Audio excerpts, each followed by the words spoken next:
Donc, on va commencer par une brève présentation des amis qui interviennent. Donc, à ma droite, Corinne Lepage. Corinne Lepage, on ne la présente plus, mais enfin, bon, quelques mots tout de même sur elle. L'an dernier, c'était les présidentielles, et bien sûr, vous avez participé pour défendre vos idées, bien sûr. C'était ça l'objectif, je pense. C'est les miennes, mais je pense qu'elles sont partagées par un certain nombre de gens ici. Tout le monde vous connaît bien.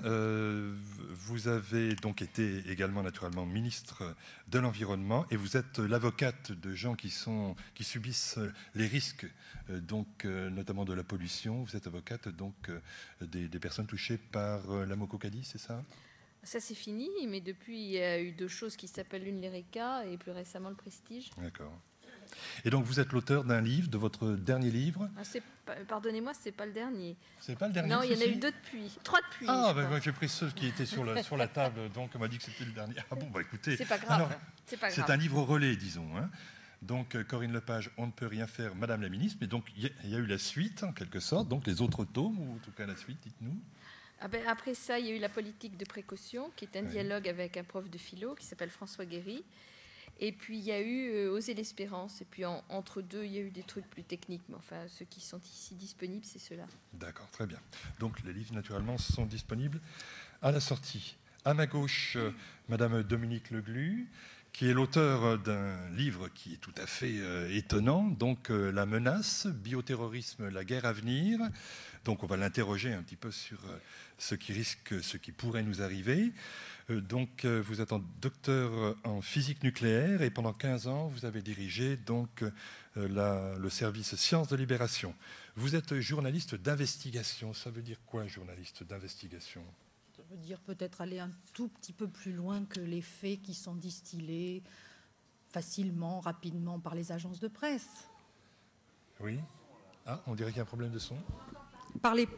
Ça va comme ça ? Je disais, un journaliste d'investigation est celui qui va un petit peu plus loin que la simple annonce que fait en général une agence de presse. Donc aller au-delà de ce qui est titré, aller au-delà de ce qui est dit, ça veut dire simplement peut-être passer du temps à chercher l'information et à la retraduire, si possible, de manière compréhensible. À ma droite, Marie Cuisset et Anne Jaffredou. Donc, ce sont deux jeunes réalisatrices, nos benjamines de la soirée, si j'ose dire. Elles travaillent pour une série qui s'appelle donc Moteur de recherche, qui passe sur Arte. C'est une série dont on va voir une partie tout à l'heure. Et donc, ma foi, avec elle, nous allons pouvoir aborder la question peut-être du risque et la façon de le gérer de façon personnelle. Enfin, à ma gauche, donc Denis Marquet, l'auteur de cet énorme ouvrage qui fait, je ne sais pas, 400 ou 500 pages, 500 pages. Je puis vous assurer que j'avais laissé longtemps sur mon bureau quand je l'ai reçu parce que je me disais il va falloir que je prenne du temps. Le jour où j'ai commencé à la première page, je ne l'ai plus quitté. Monsieur Denis Marquet est professeur de philosophie et maintenant... Non, vous n'êtes plus professeur de philosophie parce que vous avez brillamment réussi, c'est ça? Alors, ça fait très longtemps que j'ai arrêté l'enseignement de la philosophie. Entre-temps, j'ai ouvert un cabinet de philosophie et de thérapie où je pratique le dialogue socratique. C'est-à-dire, je reçois des gens qui s'interrogent sur le sens de leur vie. Et ce qui m'intéresse un petit peu, c'est la manière dont on peut vivre intérieurement, notamment la notion de risque. Et dans ce livre, j'ai mis en scène un certain nombre de risques, non pas des risques, je les ai fait devenir des réalités. Et puis c'est un petit peu un laboratoire pour voir les différentes réactions, je dirais, humaines, existentielles par rapport à ce vécu-là. Alors ce soir, on ne va pas naturellement couvrir tout le champ de tous les risques qui existent et auxquels nous sommes confrontés. Donc je voudrais très rapidement faire un petit peu un listing des différents listes et des risques, et il y en a bien d'autres. Il y a les risques personnels, ceux que nous prenons tous les jours pour vivre, et on pourrait s'interroger pour savoir si en effet y a-t-il une vie, et même surtout une vie intéressante sans risque. Celui-ci, nous le traiterons plutôt en dernière partie. Il y a les risques que l'on pourrait appeler les risques naturels exceptionnels, imprévisibles, tels presque la neige en hiver, qui est devenue la chose la plus imprévisible qui soit, à tel point que quand elle commence à tomber, bien sûr, tout le pays ou presque est bloqué. Il y a, et c'est l'un des axes privilégiés de notre soirée, il y a les risques que l'on crée Et parmi donc les risques que l'on crée, il y a le bioterrorisme, et donc on va en parler longuement, et aussi les risques de l'industrie, les risques liés aussi aux inondations, les risques liés à la prévoyance. Mais à côté de ces risques-là, on va s'interroger sur la réalité de ces risques. Est-ce que ces risques existent réellement? À côté de ces risques qu'on va essayer de cerner, qui sont des risques réels, on va ensuite s'interroger sur la représentation du risque. Est-ce que finalement, aujourd'hui, à côté de ces risques réels, finalement, notamment à travers le terrorisme, on n'agit pas plus sur notre imaginaire qu'on ne provoque de réelles catastrophes? Donc, on va s'interroger sur la représentation du risque. Et enfin, 2 conclusions. Comment gérer collectivement, politiquement ce risque, et comment le gérer également donc de façon personnelle, comment en effet gérer individuellement en quelque sorte le risque de sa propre vie, et puis comment se situer par rapport en effet à cet environnement où il y a comme une menace. Alors, on commence par Madame donc Dominique Leglu. Donc c'est l'auteur, comme je vous le disais, de ce livre, donc La menace. Comme le disait Jean-Yves, bien sûr, une fois qu'on l'a lu, on a vraiment les cheveux, pour ceux qui en ont encore, qui se dressent sur la tête. Et donc, la menace bioterroriste, on ne va pas faire le résumé de tout le livre, mais par exemple, à propos de l'Irak, est-ce qu'il existe, et nous sommes au cœur du problème bien sûr, une réelle menace bioterroriste en Irak? D'abord, avant de répondre directement à votre question, je voudrais revenir sur le sens du mot menace, puisque nous sommes dans une soirée et même toute une semaine sur les risques. Une menace, c'est l'utilisation des risques de manière malveillante, de manière intentionnelle. Une menace, c'est utiliser une forme quelconque de dangerosité et de la mettre en pratique.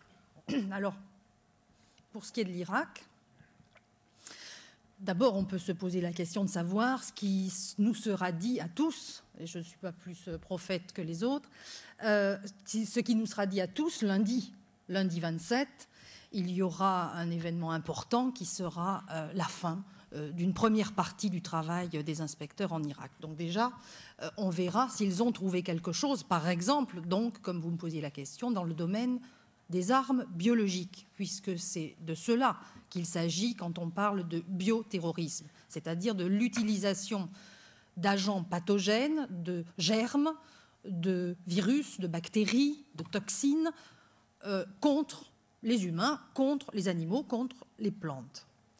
Ce que je peux vous dire, après avoir fait des recherches, enquêté, investigué, vous utilisiez le terme tout à l'heure sur le sujet, c'est que dans les années 90, quand les inspecteurs ont commencé à pousser plus avant les inspecteurs, je redis les termes exacts, les inspecteurs de l'UNSCOM, donc de cette commission particulière, spéciale des Nations Unies, quand ils ont poussé donc leurs investigations, non seulement sur les questions du nucléaire et aussi des armes chimiques, quand ils sont passés au biologique, ils ont eu le plus grand mal pendant 4 ans, voire 5 ans, à trouver quoi que ce soit. Et c'est seulement quand ils ont pu mettre la main sur de très nombreuses pages, des milliers de pages, et la défection d'un gendre de Saddam Hussein, qu'ils ont pu se rendre compte qu'il y avait eu, oui, un très important programme d'armes biologiques en Irak. Donc, pour revenir à votre question et tâcher d'y répondre, il a été très difficile ces dernières années d'avoir des informations sur qu'est-ce qui s'était passé depuis, on va dire, 95 et encore plus depuis 98, date à laquelle les inspecteurs ne sont plus revenus en Irak. Alors là, le débat commence, car effectivement, d'après les documents qui avaient été trouvés, il avait été apporté les éléments permettant de dire que oui, il avait été produit un certain nombre de germes, en grande quantité, en milliers de litres, en dizaines de milliers de litres. C'était du bacille du charbon, c'était de la toxine botuliниque, c'était des éléments provoquant la gangrène, c'était quelque chose qui ressemblait à du travail sur un virus qui s'appelle le virus de la variole du chameau, qui n'est donc pas le virus de la variole humain, et dont on pouvait se poser la question de savoir si le travail qui avait été accompli dessus était un substitut pour du travail sur le virus de la variole humaine, ou bien est-ce que c'était tout simplement un travail absolument légitime de recherche de vaccins, de recherche de compréhension de ce que c'est que ce virus, etc. Bon. Et autre question, qui est une question plus technique, est-ce que ce qui avait été produit, puisqu'on avait un certain nombre de quantités évaluées, est-ce que ce qui avait été produit se serait conservé, aurait été mis en stock et se serait conservé de manière à rester efficace, c'est-à-dire s'il était utilisé de manière intentionnelle, est-ce que, eh bien, effectivement, ça provoquerait des maladies dans un cadre d'affrontement militaire, des maladies par exemple sur le terrain. Donc est-ce qu'il faudrait que les militaires engagés se prémunissent et s'habillent, mettent des masques, des protections couvrantes, etc. Ou bien non. Et là, vous voyez que les experts ne sont pas d'accord. Ils ne sont pas d'accord du tout. Certains disent c'est tout à fait possible d'avoir conservé des souches. De toute façon, on peut très bien les cultiver extrêmement facilement dans des laboratoires. Par exemple, ça, ce sont les dernières choses qui ont été dites, dans des laboratoires mobiles, hein, c'est-à-dire pas dans des lieux faciles à trouver où on serait déjà, où des inspecteurs seraient déjà allés, mais dans des lieux qui peuvent être très difficilement repérables, parce que également, et après j'en aurai fini, ce qu'il faut comprendre dans le cas très singulier, très particulier de l'arme biologique, c'est qu'elle n'a pas ce caractère extrêmement spectaculaire, il faut le dire comme ça, de l'arme nucléaire. Pour concevoir une arme nucléaire, vous ne faites pas ça dans un coin de cuisine. Vous avez besoin d'énormément de personnes d'abord travaillant dans le domaine, vous avez besoin d'énormément de très bons techniciens, d'excellents ingénieurs et de matériel très volumineux. C'est bien pour ça d'ailleurs qu'un certain nombre de lieux, on peut le penser, ont intérêt à être enterrés de façon à ne pas être repérés par les satellites. Alors, le biologique, lui, a cette spécificité que vous n'avez pas besoin d'énormes fermenteurs, enfin, ils peuvent être plus ou moins grands, bien sûr, mais vous n'avez pas besoin de ces énormes usines.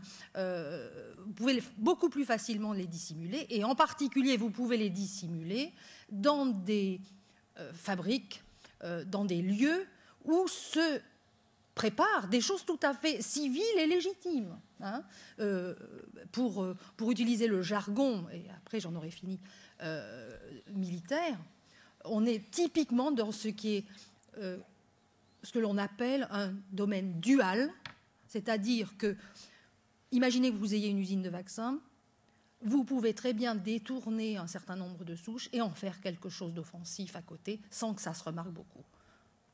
Je crois que Corinne voudrait vous poser quelques questions. Alors, je voudrais Ce sujet est un sujet très, très passionnant et je dirais peut-être un des plus préoccupants que nous avons sur la table dans l'immédiat, parce que nous parlons ce soir de l'Irak, mais bien entendu la question du terrorisme biologique va bien au-delà de l'Irak et pose la question du terme que j'ai employé, c'est-à-dire terrorisme biologique à la disposition non seulement d'États mais de réseaux, et nous avons tous bien entendu présent à l'esprit Ben Laden.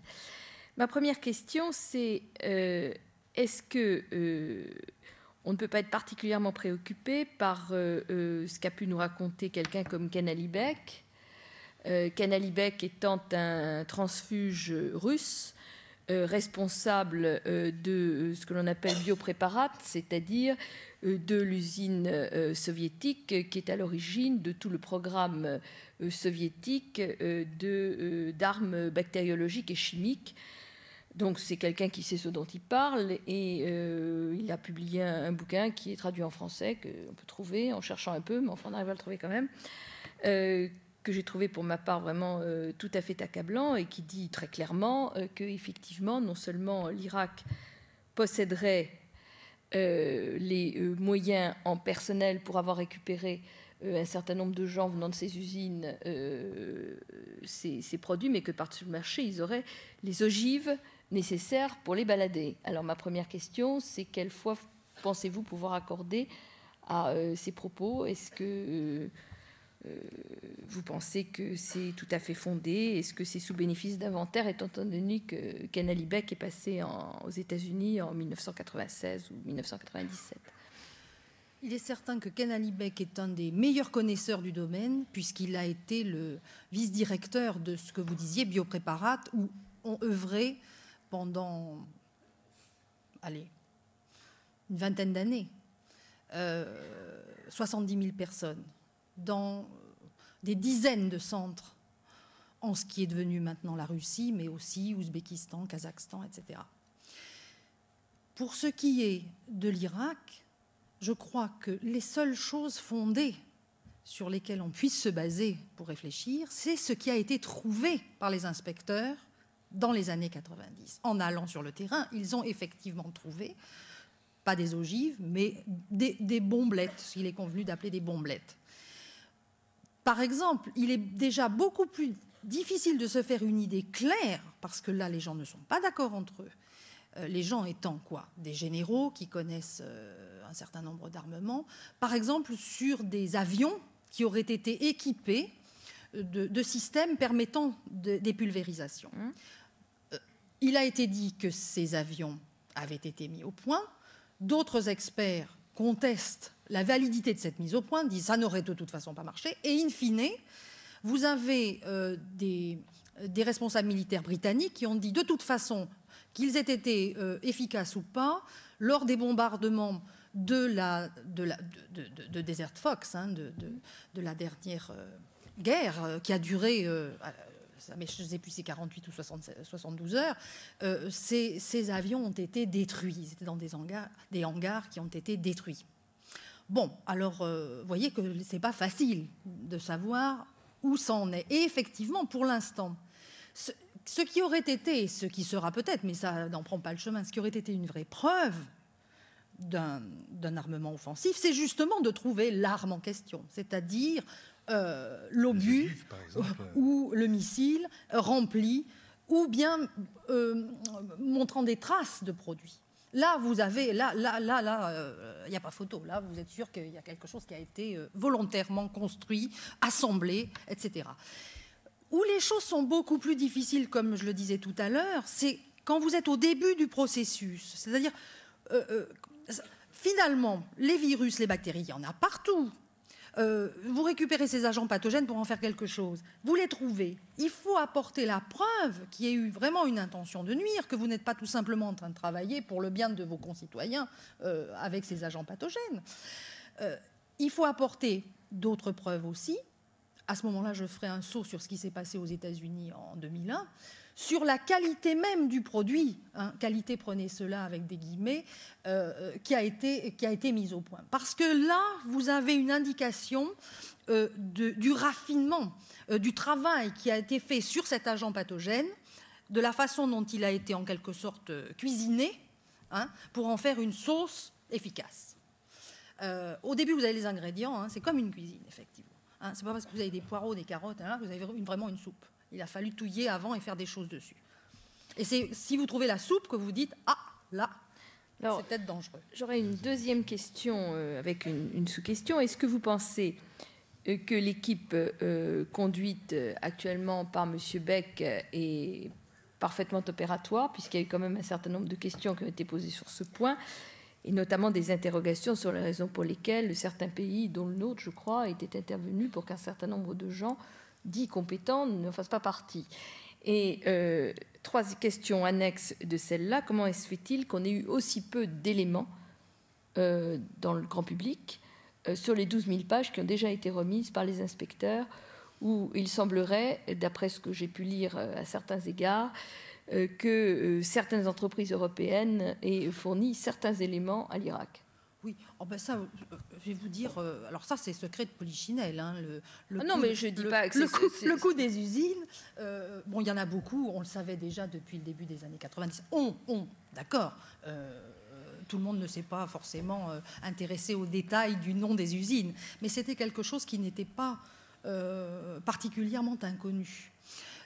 En revanche, que l'on n'ait pas eu le détail des 12 000 pages, enfin pas des 12 000 pages, mais de même certains des éléments Il intéressants. y a quasiment rien Écoutez, dit dans la presse. ça paraît parfaitement normal quand on est dans un processus où justement, par exemple, les inspecteurs, comme vous le savez, doivent créer un effet de surprise en débarquant quelque part sans que l'on ait à l'avance un petit peu une idée d'où ils vont se rendre, donc ça veut dire qu'on n'a pas fait le ménage avant, ça paraît normal.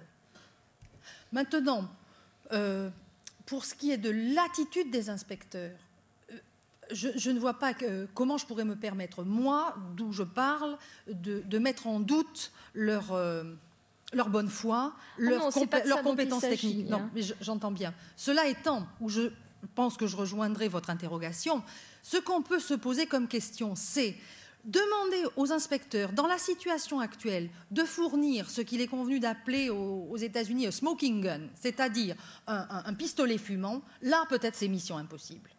Peut-être qu'on leur demande en fait une mission impossible. Alors nous, Corinne Lepage, en France, donc là on a un petit peu touché du doigt la réalité possible d'une éventualité menace donc, bioterroriste. En France, donc, on écarte la question du bioterrorisme. Ça, pardonnez-moi, c'est vite fait. Mais je veux dire, nous ne fabriquons pas tout de même d'armes bioterroristes Je ne dis pas que nous ne fabriquons pas la France. D'abord, j'en sais rien. Honnêtement, je ne sais pas. Il semblerait que... Je ne sais pas. Madame Leglu ait une réponse là-dessus. Je n'irai pas aussi vite que ça.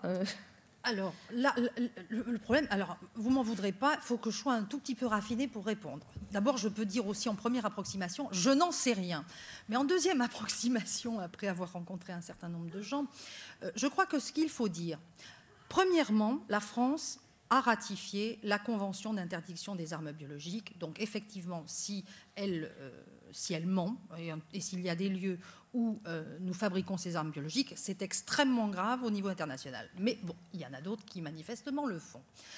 Deuxièmement, où la chose est un petit peu compliquée à expliquer, c'est que, comme je l'ai dit tout à l'heure, dans le domaine biologique, vous pouvez partir de quelques souches, de quelques bactéries, de quelques virus que vous allez multiplier grâce aux techniques nécessaires. Vous n'avez pas besoin d'énormément de produits de base pour ensuite le multiplier de façon relativement phénoménale, relativement rapidement. Alors, la question est de savoir quels produits fabriquez-vous et en quelle quantité? Et c'est dans ces mesures-là que vous allez être capable de dire si vous êtes dans une démarche offensive ou pas.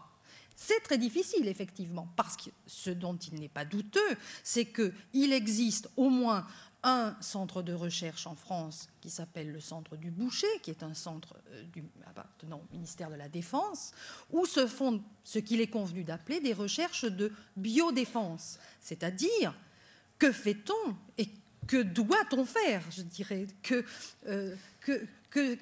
doivent faire les scientifiques militaires qui sont censés lutter contre ces armes biologiques? Ils doivent mettre au point, fabriquer eux-mêmes les éventuels produits dangereux qui seraient susceptibles d'arriver d'ailleurs. Est-ce que ça veut dire aussi, Corinne Lepage, que, ayant été tout de même très proche du pouvoir, vous auriez des informations? Non, aucune. Alors là, je vous rassure, c'est pas le genre de choses qu'on va raconter au ministre de l'Environnement. Donc non, absolument pas. Et surtout au ministre que j'étais. Donc non, là, rassurez-vous, ce que je dis est le fruit simplement de beaucoup de lectures sur un sujet qui m'intéresse énormément parce que je le trouve extrêmement important. C'est tout. Et puis, il n'y a pas que l'État. Chacun sait que chez nous, il y a quand même des réseaux qui ne veulent pas forcément que du bien à la collectivité. Et bon, on a vu les découvertes qui ont été faites en Grande-Bretagne. Il n'est pas totalement exclu qu'on ait le même genre de plaisanterie chez nous, sur le territoire. Donc, c'est la raison pour laquelle, pardonnez-moi, j'ai réagi peut-être un peu brutalement quand vous avez dit chez nous, on n'a pas de menace bioterroriste. J'en suis pas convaincue. Je suis même plutôt convaincue du contraire. Mais enfin, ça, c'est une conviction qui est personnelle, citoyenne, qui n'a rien à voir avec ce que j'ai été. C'est pas du tout des infos. Je suis pas en train de dire je sais que pas du tout.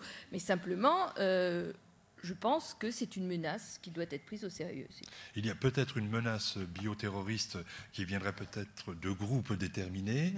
Peut-être que Mme Leglu nous éclaire sur le fait que, quant à la fabrication d'armes bioterroristes, peut-être, encore une fois, qu'il n'est pas certain tout de même que nous en fassions. C'était ça. Ah, mais j'ai jamais dit qu'on en faisait non plus. Oui, d'accord. Non, mais ce qu'a dit Madame Le Glu, ce qui est tout à fait exact, c'est qu'on est bien obligé. Attendez, on est quand même obligé de travailler en termes de défense. C'est quand même tout à fait normal. Enfin, il me semble que c'est tout à fait normal. C'est le boulot premier d'un État. C'est d'assurer la sécurité des gens. La grande difficulté, c'est précisément le moment où on serait plus tout à fait dans la défense et on serait dans autre chose. Et là, franchement, je suis incapable de répondre à cette question. Je ne sais pas du tout. Cela étant, si je peux apporter une précision, alors là qui concerne plutôt les États-Unis, la question que vous avez posée sur la fabrication d'armes, donc d'armes, de quelque chose qui peut être considéré comme offensif dans le domaine biologique, c'est clair que ces dernières années, c'est un vrai débat aux États-Unis, enfin c'est un assez fort débat aux États-Unis même, de savoir, alors même que les États-Unis en 69 par Nixon ont unilatéralement décidé d'abandonner ces armes-là, un certain nombre de travaux qui ont été faits ces dernières années, depuis 2-3 ans, pas par n'importe qui, par exemple par la CIA, ont été considérés comme très très limites du point de vue de la Convention d'interdiction internationale. C'est-à-dire, par exemple, pour être concrète, pour que ça parle un petit peu à l'auditoire, ayant découvert l'ampleur du programme soviétique, ex-soviétique, réacquis par les Russes, etc., les Américains, enfin en tout cas un certain nombre d'ingénieurs, ont voulu mieux comprendre comment les Russes avaient mis au point un certain nombre de petites bombes, des bombelettes, assemblées en plus grosses bombes, pour effectivement répandre les agents pathogènes. Parce que c'est pas facile, heureusement c'est pas facile de rendre... ça c'est la bonne chose. Ce n'est pas facile de répandre des agents pathogènes. Il faut le savoir, si vous faites exploser quelque chose, eh bien, vous tuez vos agents pathogènes et vous n'aurez tué personne autour. Donc il vaut mieux avoir acquis une certaine compétence, et les Américains voulaient comprendre comment les Soviétiques avaient fait. Et ça, c'est limite. Parce que quand même, être en train de reconstruire une bombe prétendument pour savoir comment les autres avaient fait, ça tombe sous le coup de la Convention. Alors ça,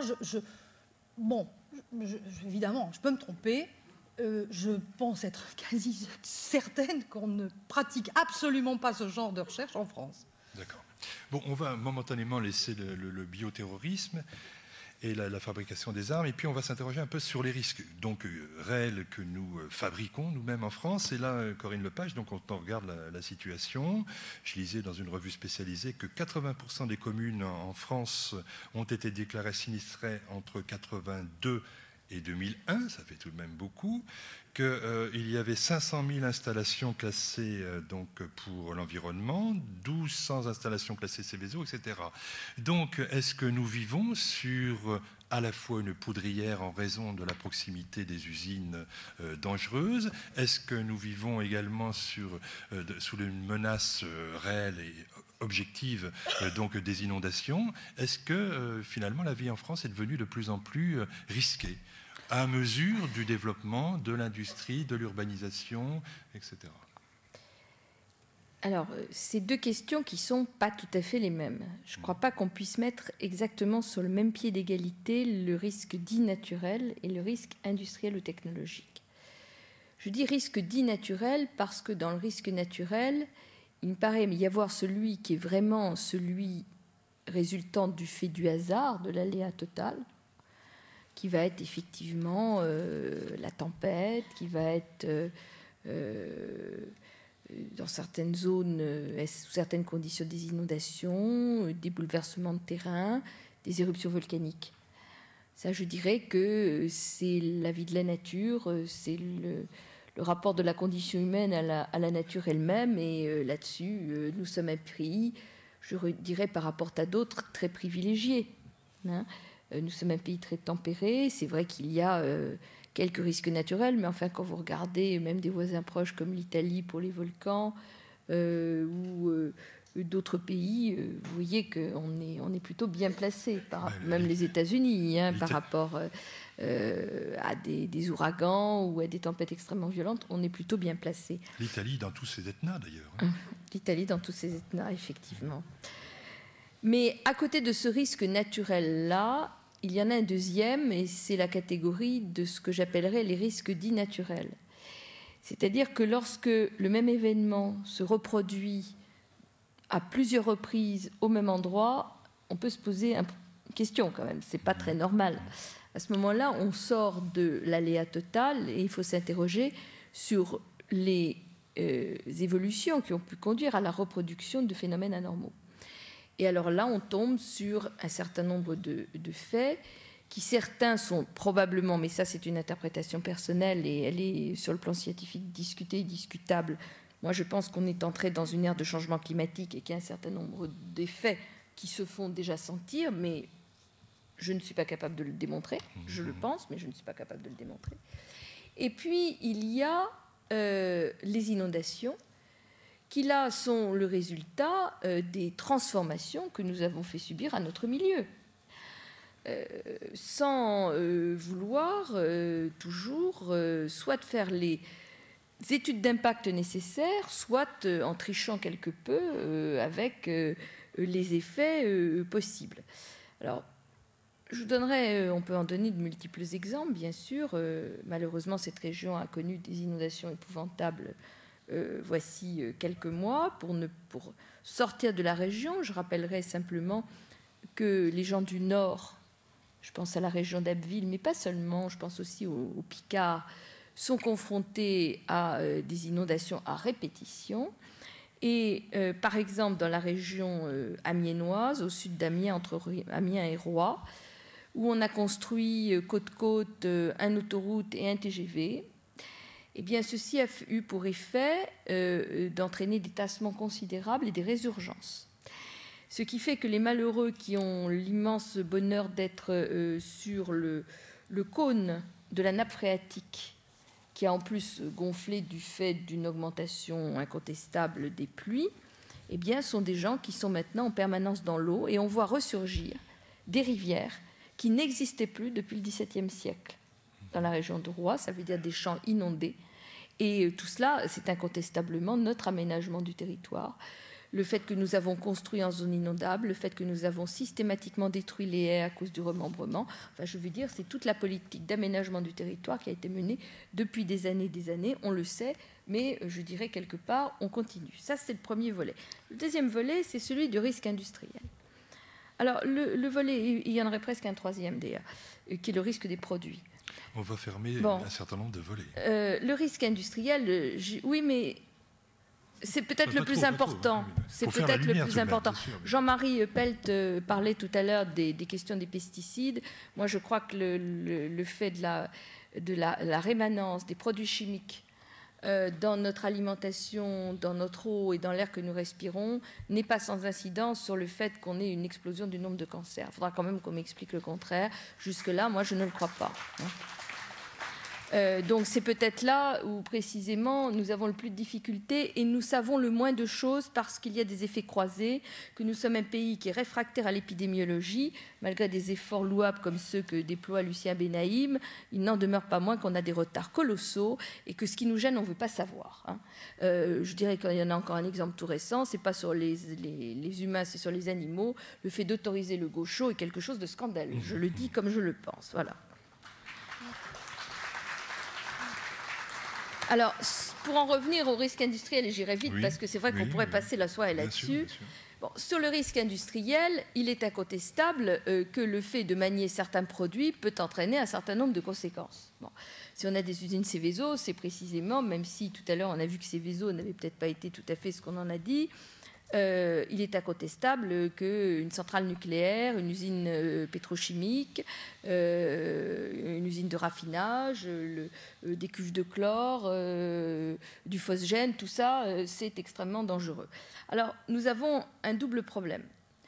On en a quelques-uns, mais enfin, il me semble qu'on en a deux. D'abord, un aménagement du territoire qui fait qu'on a imbriqué les zones industrielles et les zones urbaines.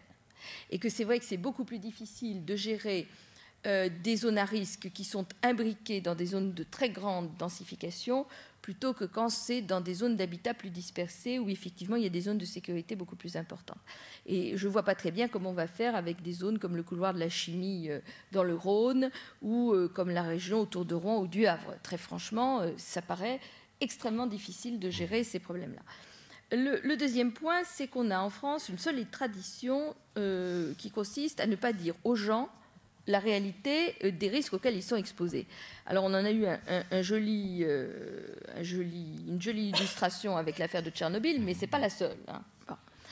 Et effectivement, nous avons plus que traîné les pieds pour appliquer la législation Seveso en France, tout simplement parce que Seveso 2 consistait notamment à dire aux gens, eh bien voilà, autour de telle usine, il y a une zone Z1, ça s'appelle une zone de létalité, parce que ceux qui sont dedans, ils ont risque de mourir. Et il y a une zone Z2, ça s'appelle une zone de risque irréversible, parce que ceux qui sont dedans, ils ont un risque irréversible. Alors, de dire ça aux gens, ce qui est la vérité, ça paraissait quelque chose d'absolument impossible. Maintenant, on est en face du problème. On nous dit qu'il faut instaurer en France une culture du risque, c'est absolument nécessaire. C'est-à-dire qu'on ne gère pas le risque seulement d'un côté. Et en plus, quand on le gère d'un côté, on a en général tendance à sacrément le sous-dimensionner. À partir du moment où on est obligé de dire aux gens, ben voilà la vérité, on est aussi obligé de leur dire comment on fait pour les prévenir de ce risque. Et à ce moment-là, chacun est intéressé à ce que les choses aillent le mieux possible, et puis certaines choses ne sont plus possibles aussi, il faut le dire très clairement. Voilà un petit peu la manière dont, me semble-t-il, les choses se passent.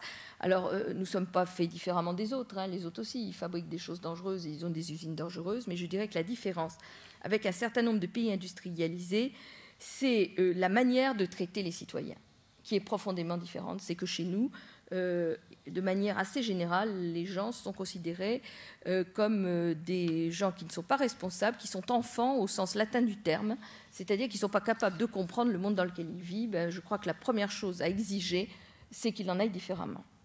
Denis Marquet, comment vous réagissez au propos donc, de Corinne Lepage donc, sur cette idée de culture du risque? Est-ce que, bien sûr, il existe des risques, bien sûr, on vient de les évoquer, bon, et naturellement, il ne s'agit pas de les écarter d'un revers de main, loin de là, au contraire, il faudrait que les citoyens soient mieux informés pour que, conjointement avec l'État, on puisse prendre donc, les mesures qui s'imposent. Mais est-ce que, par ailleurs, il n'y a pas aussi le risque, en sachant qu'il y a trop de risques, j'allais dire, d'imaginer des risques qui n'existent pas. Est-ce que finalement l'idée qu'on se fait du risque n'est pas des fois plus dangereuse, plus inquiétante que la réalité de ce risque? Qu'est-ce que vous pensez de ça? J'ai lu récemment une enquête sur les assurances qui montrait qu'il y a un produit d'assurance qui marche très bien aux États-Unis, c'est celui qui assure contre les enlèvements par les extraterrestres. Ouais. Et la Lloyd's notamment en a fait un produit très porteur. Oui. Il faut savoir qu'il y a des millions d'Américains qui sont convaincus d'avoir été enlevés par des extraterrestres. C'est un phénomène de société. On en rigole, mais ça peut nous arriver. Donc on vit dans une culture qui n'est pas une culture du risque, je dirais, qui est une culture de l'assurance, qui est une culture de la sécurité. Je crois que jamais l'activité humaine n'a été autant orientée vers la sécurité. Et le paradoxe, c'est que peut-être que jamais, dans l'histoire connue en tout cas, l'activité humaine n'a généré en elle-même autant de risques. Et je crois qu'il s'agirait de se poser la question de savoir s'il n'y a pas un rapport entre les deux. C'est-à-dire que on est dans une culture qui voudrait minimiser la part de risque, sachant que si on veut réduire le risque zéro dont on parle beaucoup, le risque zéro, c'est l'immortalité. C'est soit la mort, bien sûr. C'est ce que cherchent, par exemple, actuellement, des gens qui par ailleurs sont des gens très sérieux si on regarde leur curriculum vitae. Les Raéliens, par exemple, il y a des docteurs en sciences qui veulent effectivement une culture de risque zéro, c'est-à-dire qu'ils veulent par le clonage nous assurer l'immortalité. Ils pensent réellement qu'on va pouvoir, en clonant un être humain, transférer sa mémoire d'un clone à un autre et ainsi ne plus mourir. La question que je voulais poser aussi, c'est que le fait, comme le soulignait Corinne Lepage, donc qu'il y ait non pas une omerta, parce que ce n'est pas le silence total, mais tout de même une méconnaissance du risque, fait que ce risque un petit peu qui existe, de fait est majoré, prend dans l'imagination une part importante et que justement on cherche par tous les moyens à s'en protéger. Est-ce qu'il n'y a pas une sorte de dérive, le silence à vrai dire sur les risques, enfin bon, c'est ce qui s'est passé notamment pour les inondations donc, de la Somme, où les habitants de la Somme ont imaginé qu'en effet les Parisiens détournaient vers eux donc, face à un phénomène naturel, quoi. Donc on a eu une solution tout à fait fantasmée, etc. Mais quand on veut la sécurité à tout prix, la toute sécurité, en fait on veut la toute puissance. Et la toute puissance, ça veut dire qu'on va considérer des tas de possibilités, on va essayer de considérer toutes les possibilités. Et en considérant toutes les possibilités, on va activer son imagination. Et l'imagination va finir par galoper. Et c'est ainsi qu'on va, chaque fois qu'une possibilité, même absolument pas probable, va se présenter, eh bien, il va falloir s'assurer contre elle. Et c'est ainsi qu'on arrive à une logique qui est un petit peu paranoïaque. C'est-à-dire que la menace, elle existe. L'insécurité, elle existe. C'est le fait d'être vivant. À partir du moment où on est vivant, on est forcément en insécurité. Je dirais que la santé, ça serait une force suffisante pour accepter la dose d'insécurité qui est inhérente à la vie elle-même. C'est-à-dire accepter d'être dans une certaine mesure vulnérable. Et il y a deux réactions quand on veut la toute-puissance et la toute-sécurité.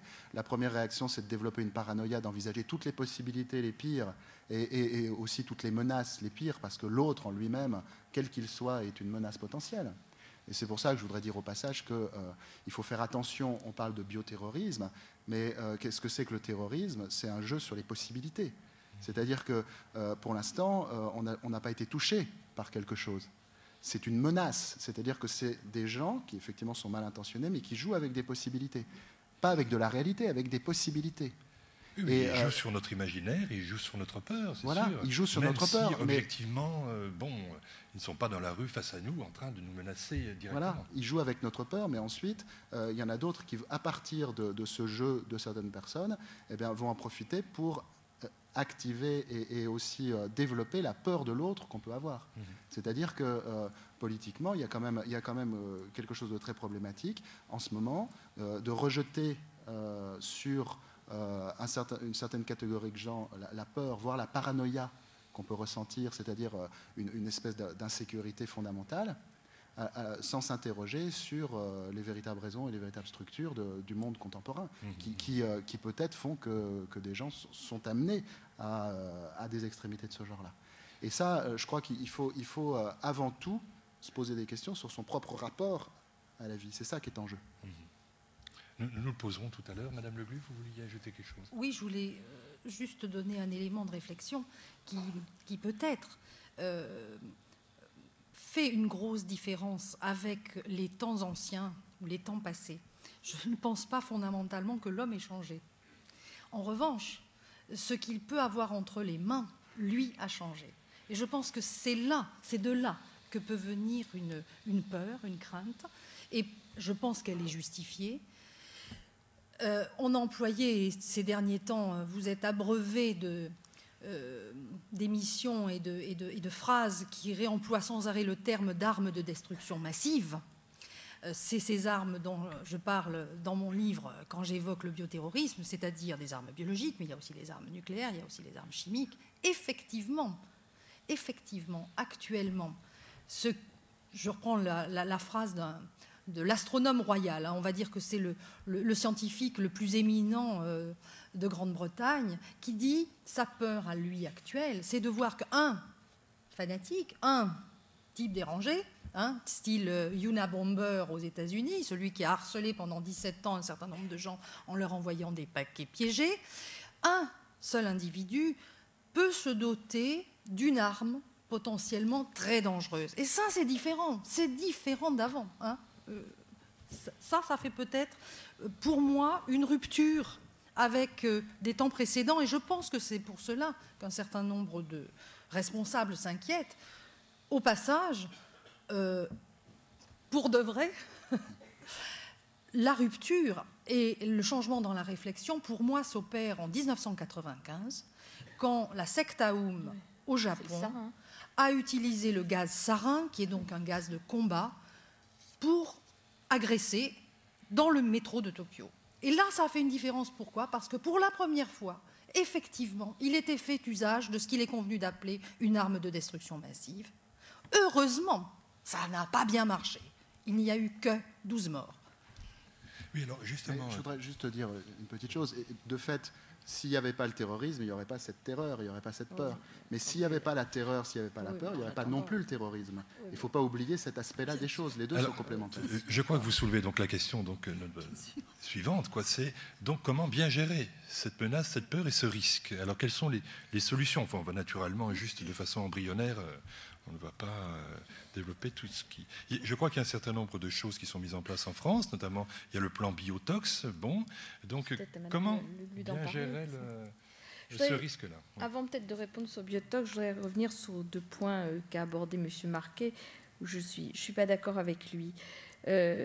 Certes, c'est très intéressant et c'est nécessaire et c'est juste en plus de s'interroger sur les causes du terrorisme. Il n'empêche qu'on ne peut pas accepter dans une société normalement organisée des mouvements terroristes et des risques bioterroristes ou autres. Par conséquent, il faut absolument, et c'est le métier de l'État, faire en sorte que ce risque soit éradiqué ou soit réduit à sa plus simple expression, ce qui n'empêche pas de s'attaquer aux causes profondes. L'un n'exclut pas l'autre. Mais en tout cas, on peut avoir les meilleures raisons du monde, ce n'est jamais la raison d'aller tuer des innocents. C'est pas vrai. Bon. Enfin, moi, personnellement, je ne peux pas accepter cela. Alors ça, c'est sur le premier point. Le deuxième point, sur ce que vous avez dit sur le risque zéro. Tout à fait vrai que la vie en soi est un risque, mais je n'ai jamais entendu personne, y compris dans les écolos les plus fondamentalistes, prétendre à un risque zéro. Ça, je dirais que le mythe du risque zéro, c'est ce qui a été trouvé, me semble-t-il, par ceux qui précisément font courir aux autres des risques en espérant en plus qu'ils ne les connaîtront pas. Alors moi, l'histoire du risque zéro, je dois dire que c'est quelque chose qui commence à m'irriter considérablement, parce que c'est pas pour vous, Monsieur Marquet, mais dans l'expérience que je peux en avoir, ceux qui s'appuient sur le risque zéro, c'est précisément ceux-là même qui prennent des décisions pour les autres et les exposent à des risques dont surtout ils sont priés de ne pas les connaître et de ne pas s'en préoccuper. Et bien souvent, c'est précisément ceux qui gèrent le plus mal leurs risques, et vous voyez, je reviens vers notre troisième point, c'est ceux qui gèrent le plus mal leurs risques qui prétendent qu'on ne peut pas avoir le risque zéro. Ben, je suis désolée, il ne s'agit pas d'avoir le risque zéro, il s'agit d'aller vers les risques les plus réduits, et il s'agit, quand on est exposé à des risques, notamment des risques qui peuvent avoir des conséquences absolument immenses pour les autres, de se poser la question de savoir s'il faut les courir ou s'il ne faut pas les courir. Et ça nous renvoie à la prévention et ça nous renvoie à la précaution, donc à la question de savoir comment on gère le risque. Alors, je ne vais pas répondre sur Biotox parce que je pense que Mme Leglu est beaucoup mieux à même que moi d'y répondre. Ce que je peux essayer, c'est de donner une ou deux pistes en ce qui concerne le principe de précaution et en ce qui concerne la prévention. Tout à l'heure, il a été rappelé qu'il y avait 2 grands types de risques, celui qui était accepté et celui qui était supporté. Je crois que c'est une séparation qui est extrêmement importante, et pour illustrer mon propos, je voudrais prendre un exemple très simple qui est celui de la téléphonie mobile. En matière de téléphonie mobile, il y a 2 problèmes. Il y a celui du portable et il y a celui des antennes. 2 sujets qui sont liés mais qui ne sont pas du tout philosophiquement et politiquement les mêmes et qui montrent bien la différence de gestion. Dans un cas, il y a une information qui peut être donnée aux gens en disant voilà, il peut y avoir un problème sur les téléphones portables. Ce qui est essentiel, c'est de donner une information juste. Ça, c'est encore un autre sujet dont on n'aura pas le temps de parler ce soir, mais qui est absolument fondamental. Ne pas raconter des blagues, ne pas dissimuler les informations scientifiques que l'on a en sa possession. C'est du reste ce type de réflexion qui nous a conduite avec Michel Rivasi à créer OVAL. Bien. Observatoire de vigilance et d'alerte écologique pour ceux qui ne connaissent pas OVAL. Mais là, le citoyen, il exerce sa liberté. Et après tout, s'il a envie, nonobstant les risques, d'utiliser son portable, ce qui est mon cas, il le fait. Celui qui veut fumer 3 paquets par jour, il le fait aussi. La question des relais est complètement différente. Bien sûr.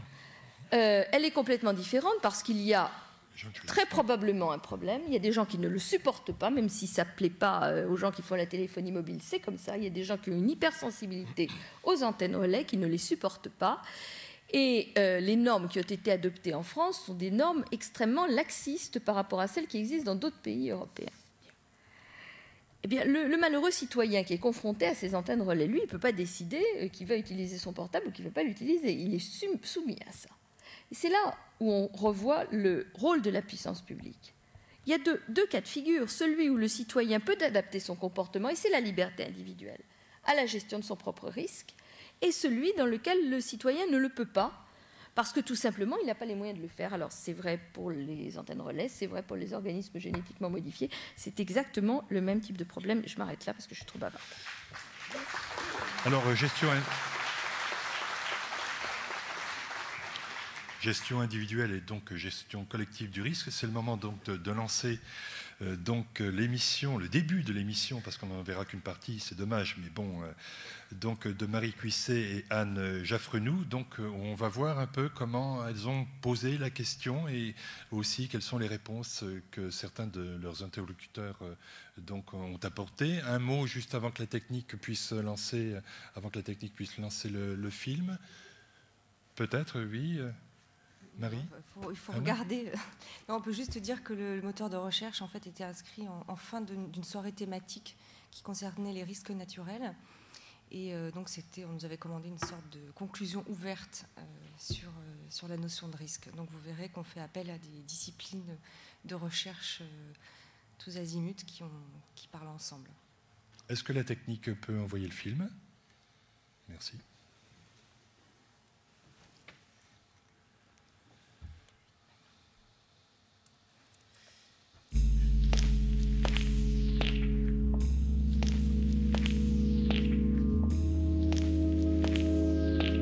Tu lancerais la recherche comment, toi ?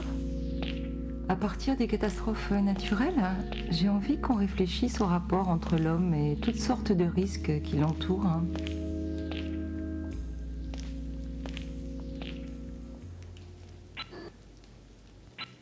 Le risque au quotidien, ça nous rappelle que l'homme est vulnérable, mais sa force à lui, c'est de pouvoir organiser sa survie face aux aléas.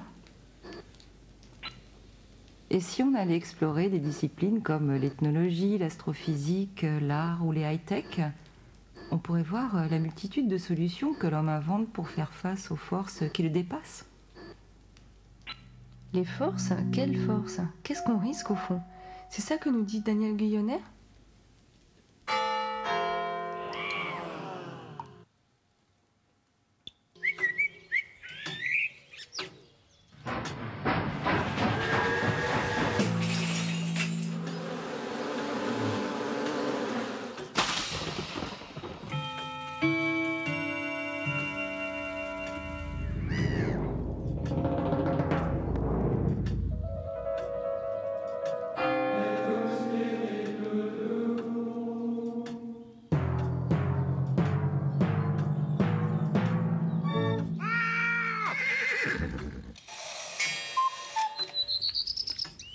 Et même pour un clown comme Philippe Goudard, le risque, ça soulève aussi des questions existentielles. La condition humaine, c'est, on va dire vite, naître, vivre, mourir. Voilà, c'est à peu près tout ce qu'on sait. C'est l'expérience commune. Et se tenir debout. Et je pense que prendre un risque, c'est justement magnifier ça. C'est-à-dire assumer pleinement sa condition de mortel. Mais se raconter un instant qu'on ne l'est pas. Se raconter un instant qu'on maîtrise, qu'on contrôle, qu'on ne va pas mourir, qu'on va revivre. Le danger, c'est vraiment ça qui fait la magie du cirque. On ne peut pas faire du cirque sans se blesser. Si vous ne voulez pas vous blesser, vous ne pouvez pas progresser. Et vous ne pouvez pas avoir de haut niveau. C'est comme si vous êtes boxeur et vous ne voulez pas recevoir de coups. Vous n'êtes pas boxeur. Oui. Et au cirque, c'est pareil. Le risque zéro n'est pas compatible avec les arts du cirque. Mais la particularité du cirque, c'est que le déséquilibre est vraiment une prise de risque réelle. C'est-à-dire que si vous êtes funambule, vous évoluez au minimum à 8 mètres de haut et au maximum au-dessus des chutes du Niagara. Si vous rentrez dans une cage où il y a des fauves, vous mettez votre vie en jeu. Le fil de ferriste qui évolue à plus basse, à moins grande hauteur, lui va ajouter des figures acrobatiques, c'est-à-dire qu'il va faire un saut périlleux. Donc l'artiste de cirque se place dans une situation de plus en plus risquée, avec une gradation qui confère à l'écriture du numéro une tension dramatique particulière. Les artistes se mettent exprès dans cette situation de déséquilibre, la prouesse consistant et l'art consistant à la récupérer avec art. Voilà.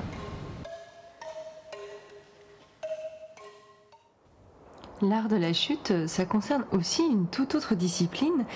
On pourrait interroger un astrophysicien sur les 1000 astéroïdes qui risquent d'entrer en collision avec la Terre. Un objet de 1 km qui tomberait sur la Terre provoquerait la disparition de 25% des populations vivantes. Évidemment, le risque il existe, et le risque il existe d'autant plus qu'on sait qu'il y a eu des catastrophes qui ont été provoquées par des astéroïdes et qui ont fait disparaître des espèces. Donc il y a 65 millions d'années notamment, il y a eu la disparition des dinosaures. Ce que tu vois là, ce sont les vraies images de l'astéroïde Eros, un petit corps de 23 km de diamètre qui gravite à 20 millions de kilomètres de la Terre et qui risque de nous tomber dessus dans quelques millions d'années. On reçoit 100 000 tonnes de matériel par an de l'espace, alors souvent en forme de poussière. On a des météorites, on a ce genre de choses, et on sait que sur l'échelle de temps du système solaire, on aura un gros impact qui arrivera encore avec un gros caillou. Et donc, le problème de ce type de choses, c'est qu'est-ce qu'on fait? Parce qu'on peut le négliger, parce que la probabilité que ça arrive pendant notre existence est très faible. Mais de l'autre côté, si ça arrive, c'est une catastrophe énorme. Il y a des catastrophes qui ont lieu actuellement. On a quand même 4 milliards d'individus dans le monde qui crèvent de faim. On s'occupe d'abord d'eux, ou est-ce qu'on s'occupe de créer un engin pour éventuellement dévier un astéroïde dont la probabilité est très faible sur notre échelle de temps? Ça arrivera, c'est sûr, mais c'est notre échelle de temps qui est très faible. D'un autre côté, si ça arrive, ça fait mourir tout le monde. Donc pour sauver 4 milliards d'individus, on risque d'être aveugle par rapport à un risque qui risque de faire mourir tout le monde. Donc ce sont des choses... On fait partie d'une nature globale, on voit dans l'univers des catastrophes, des collisions entre galaxies, entre étoiles. Bon, ça peut nous arriver aussi. Après tout, la fin de notre existence, c'est pas la fin du monde. Il ne faut pas se mettre non plus, encore une fois, au centre du monde. Alors à Madagascar, c'est pas du tout ça. L'homme est au centre, si on peut dire, d'une représentation du monde, mais il en est vraiment qu'un élément. Et c'est plutôt le monde qui contrôle l'homme que l'inverse. Le risque, ça pose forcément la question de la place de l'homme dans l'univers. C'est presque une question d'ordre métaphysique. C'est pour ça que j'ai envie de te faire écouter cet ethnologue qui observe des rituels de conjuration des catastrophes naturelles. Alors, à Madagascar, sur les hautes terres particulièrement, on a affaire à des populations de riziculteurs. Le cycle agricole dépend de la venue de la pluie. À partir de là, il y a 2 dangers qui peuvent survenir sur le riz qui est en train de germer, de pousser. C'est la grêle, pendant les forts orages de la saison des pluies. Et puis, c'est également les vols de criquets, de sauterelles qui peuvent passer sur une rizière et tout manger. Alors, entre les mois de octobre-novembre, où on repique le riz, et puis avril, où on va le récolter, il faut absolument gérer ça, et on le gère collectivement par des méthodes rituelles, donc religieuses. Les ancêtres sont considérés comme les seules personnes possédant la capacité de produire en fait cette force protectrice. La gestion se fait à partir d'un objet, ce qu'on peut appeler un objet de puissance, qui est une amulette, ça s'appelle oudi en malgache, et c'est une amulette contre la grêle. Quand la grêle est annoncée, alors les gens décrivent un nuage noir dont ils voient arriver le front, si je peux dire. Ils décrivent vraiment ça comme une armée qui arrive sur eux. C'est tout à fait intéressant, il s'agit d'une guerre. Et le responsable celui qui détient cette amulette, donc, doit contre-attaquer ce front de la grêle en brandissant sur une perche l'amulette contre la grêle. Et il s'agit donc d'en menacer le nuage. Pour que l'amulette soit efficace, il faut qu'eux, ils aient respecté tous les interdits. Et si les interdits ne sont pas respectés, il n'est pas étonnant qu'il y ait des catastrophes naturelles qui arrivent. Car rien n'est naturel, ni la mort, ni les maladies, ni la grêle, ni les sauterelles, etc. Bon. Ça, c'est les catastrophes de toujours, mais du côté des nouvelles techno, t'as une idée des risques auxquels on pense même pas encore?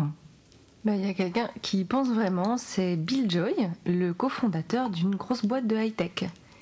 Il nous met en garde sur un futur proche, celui du génie génétique, de l'intelligence artificielle, de la robotique et surtout des nanomachines. C'est quoi le risque de ce côté-là? Le problème, c'est que ces mini-engins qu'on fabrique en assemblant des molécules sont bourrés d'intelligence artificielle et peuvent s'auto-répliquer à l'infini. En plus, ce que j'ai lu de mon côté, c'est que certains scientifiques envisagent même de nous soigner en nous injectant des robots chirurgiens dans l'organisme. Si t'écoutes Bill Joy, il a carrément peur que ces robots surdoués échappent au contrôle de l'homme. Il suffirait d'une fuite dans une usine de production, et on sait que ça arrive, pour que ce type de molécules évolue de manière anarchique et devienne des organismes vivants à part entière. Donc ça n'a pas l'air complètement fou de penser que ces robots pourraient un jour s'imposer comme espèce dominante de la planète. C'est vraiment un risque à l'échelle de l'évolution. D'ailleurs, pour en revenir à cette disparition des dinosaures, une anecdote marrante, c'est que finalement on peut dire aussi que l'impact d'un astéroïde avec la Terre a provoqué la disparition d'une espèce et du coup ça a permis à l'homme d'arriver. Donc le risque dessert certains individus, êtres vivants ou certaines espèces naturelles, mais en sert d'autres. Donc la catastrophe des uns, c'est pas la catastrophe des autres. Cet astrophysicien, je me demande s'il connaît la phrase persane que tu m'as envoyée. Tu sais, dans la maison de la fourmi, la rosée est un déluge. Oui, justement, dans la maison des fourmis de Malaisie, un entomologiste a observé un système de coopération assez unique pour gérer le déluge. Wir haben herausbekommen, dass es eine Ameisenart gibt, die auf ganz ungewöhnliche Weise eingedrungenes Wasser in ihr Nest los wird. Die Ameisen trinken das Wasser, gehen aus dem Nest hinaus und pinkeln. Und das machen sie so oft, bis der ganze Wasserstand im Nest abgebaut ist. Ce que j'aime bien là-dedans, c'est que la somme des efforts combinés sauve la communauté tout entière. Je crois que Sophie Blanchy nous répondrait que les catastrophes, ça renforce souvent les liens sociaux.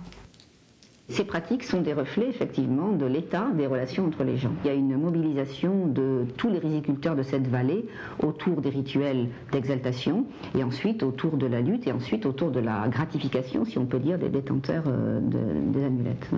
Donc en réalité, ça veut dire que s'il y avait des conflits graves à l'intérieur du groupe, il est évident que l'amulette ne serait plus efficace dans le sens où il y aurait plus cette cohésion du groupe au niveau des rituels. C'est frappant, ces allers-retours entre le collectif et l'individuel. Dès qu'on interroge d'autres cultures ou d'autres sociétés animales, on se dit que le rapport au risque, c'est aussi un rapport à l'autre. Moi, ce que je découvre dans cette recherche, c'est que la perception du risque varie énormément d'une culture à l'autre. Tiens, c'est justement ça que raconte Tina Houghton, une ethnologue qui travaille en Inde. Là-bas, les risques sont d'origine surnaturelle et ce sont d'abord les dieux qu'il faut gérer plutôt que les catastrophes. Die Menschen sich dort sehr großen Risiken ausgesetzt fühlen durch die übernatürlichen Kräfte und dass man deshalb versucht, möglichst nicht alleine zu sein, sondern immer mit anderen Menschen zusammen, um sich auch zu schützen. Das ist so, dass die Menschen zum Beispiel nicht gerne alleine sich außerhalb des Dorfes aufhalten, sondern wenn sie ein anderes Dorf besuchen oder die Stadt, dann gehen sie mindestens immer zu zweit. Und auch Kinder werden nie alleine gelassen, man schläft auch nicht alleine in einem Raum oder man hält sich sowieso nicht gerne alleine auf, sondern wenn man alleine ist, dann ist das Risiko, dass dann andere also übernatürliche Mächte oder Götter, Dämonen kommen und etwas von der Lebensenergie nehmen. Apparemment, il faut prendre beaucoup de précautions pour apaiser les démons et les dieux. Die Götter sagen, sie möchten zum Beispiel, dass die Menschen eine Ziege opfern oder Hühner oder Früchte des Feldes oder sie möchten einen Sari, einen schwarzen oder einen roten Sari oder Schmuck, ja, und ein ganz bestimmtes Ritual. Manchmal möchten sie auch, dass ein Mensch sich mit ihnen verheiratet. C'est marrant, la définition du risque, c'est vraiment une question d'interprétation, de perception. Justement, j'ai fait un petit test de perception avec un cogniticien. Je te le fais. Si je te dis, tu as une chance sur 5 de mourir en traversant la rue, tu vas être terrifié. Si par contre, je te dis que tu as 4 chances sur 5 de t'en sortir, en fait, ça revient au même. Mais là, tu vas juger le risque acceptable. Le risque acceptable pour Freddy Nock, c'est carrément de se promener sur un câble de téléphérique à 100 mètres du sol.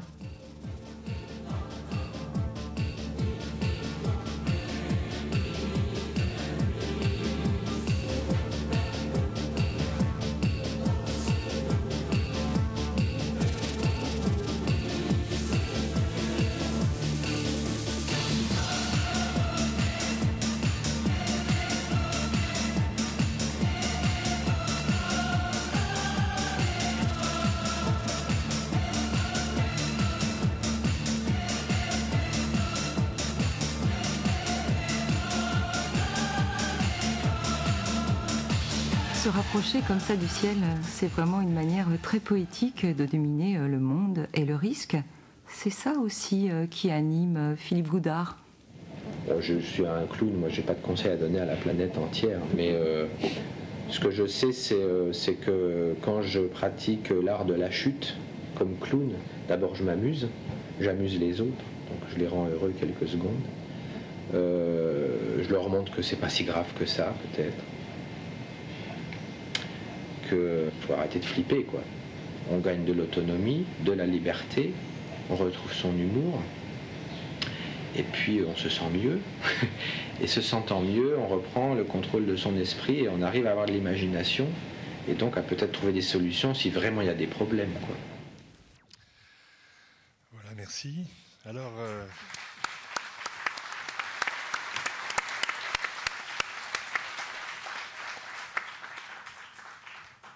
Le dernier intervenant dit qu'il faut arrêter de flipper. Alors je ne sais pas, bon, je crois qu'il nous reste environ un quart d'heure. Ce serait peut-être le moment de passer aux questions de la salle pour que nous puissions donc répondre aux multiples questions qui, j'imagine, se posent. Est-ce qu'il y a donc des micros, des micro-baladeurs ?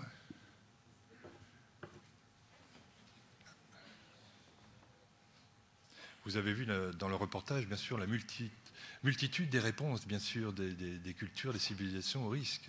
Il faut dire qu'on regrette vraiment qu'il n'y ait pas la deuxième partie, qui changeait un peu de sujet avec d'autres types d'intervenants. On la diffuse sous le manteau pour les gens qui sont On a une intéressés. VHS avec nous, si vous voulez voir la fin. Oui, il y a une question, les micros sont... Oui, allez-y, monsieur. Oui, bonjour. Dans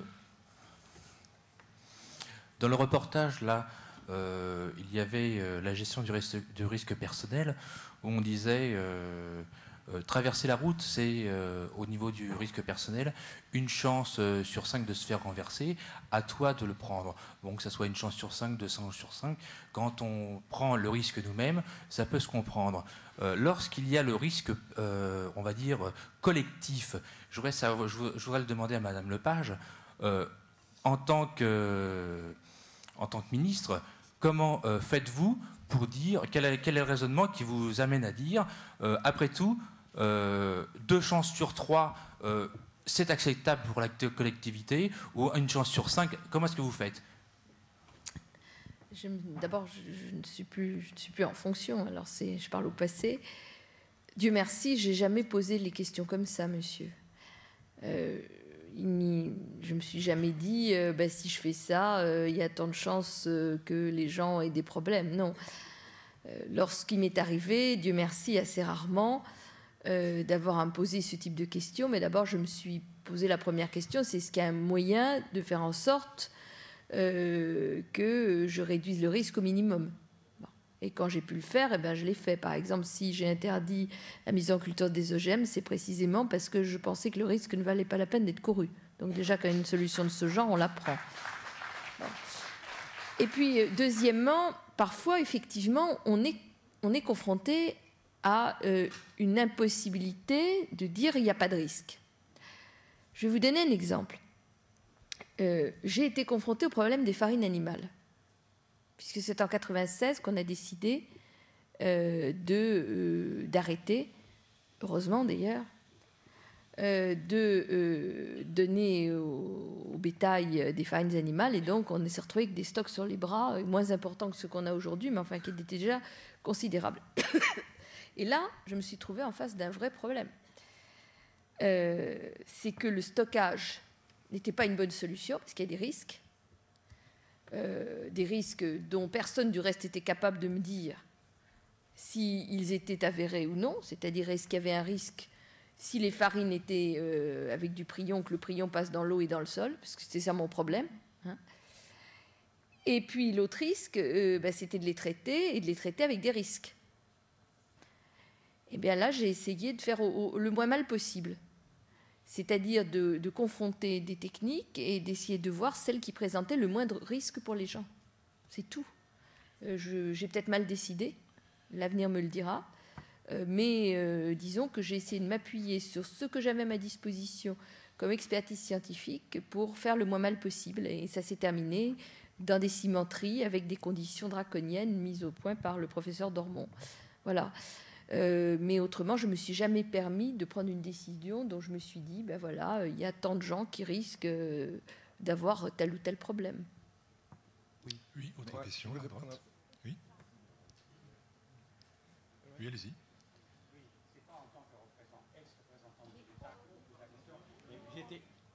Je dis, c'est pas en tant qu'ex-représentante de l'État que je vous pose la question, mais j'étais un petit peu choqué de la façon dont vous écartiez la responsabilité collective, hein, celle de l'État. Je ne l'écarte pas. Non, attendez. Par rapport au tabac, c'est-à-dire que c'est vrai qu'il y a une distinction fondamentale entre fumer 3 paquets de cigarettes, enfin à condition qu'on soit adulte, et puis être soumis au rayonnement d'une antenne. Mais il me semble que...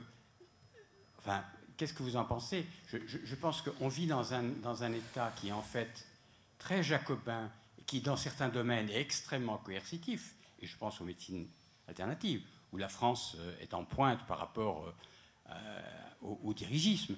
Donc, pointe au niveau de la régression. Moi, je ne crois pas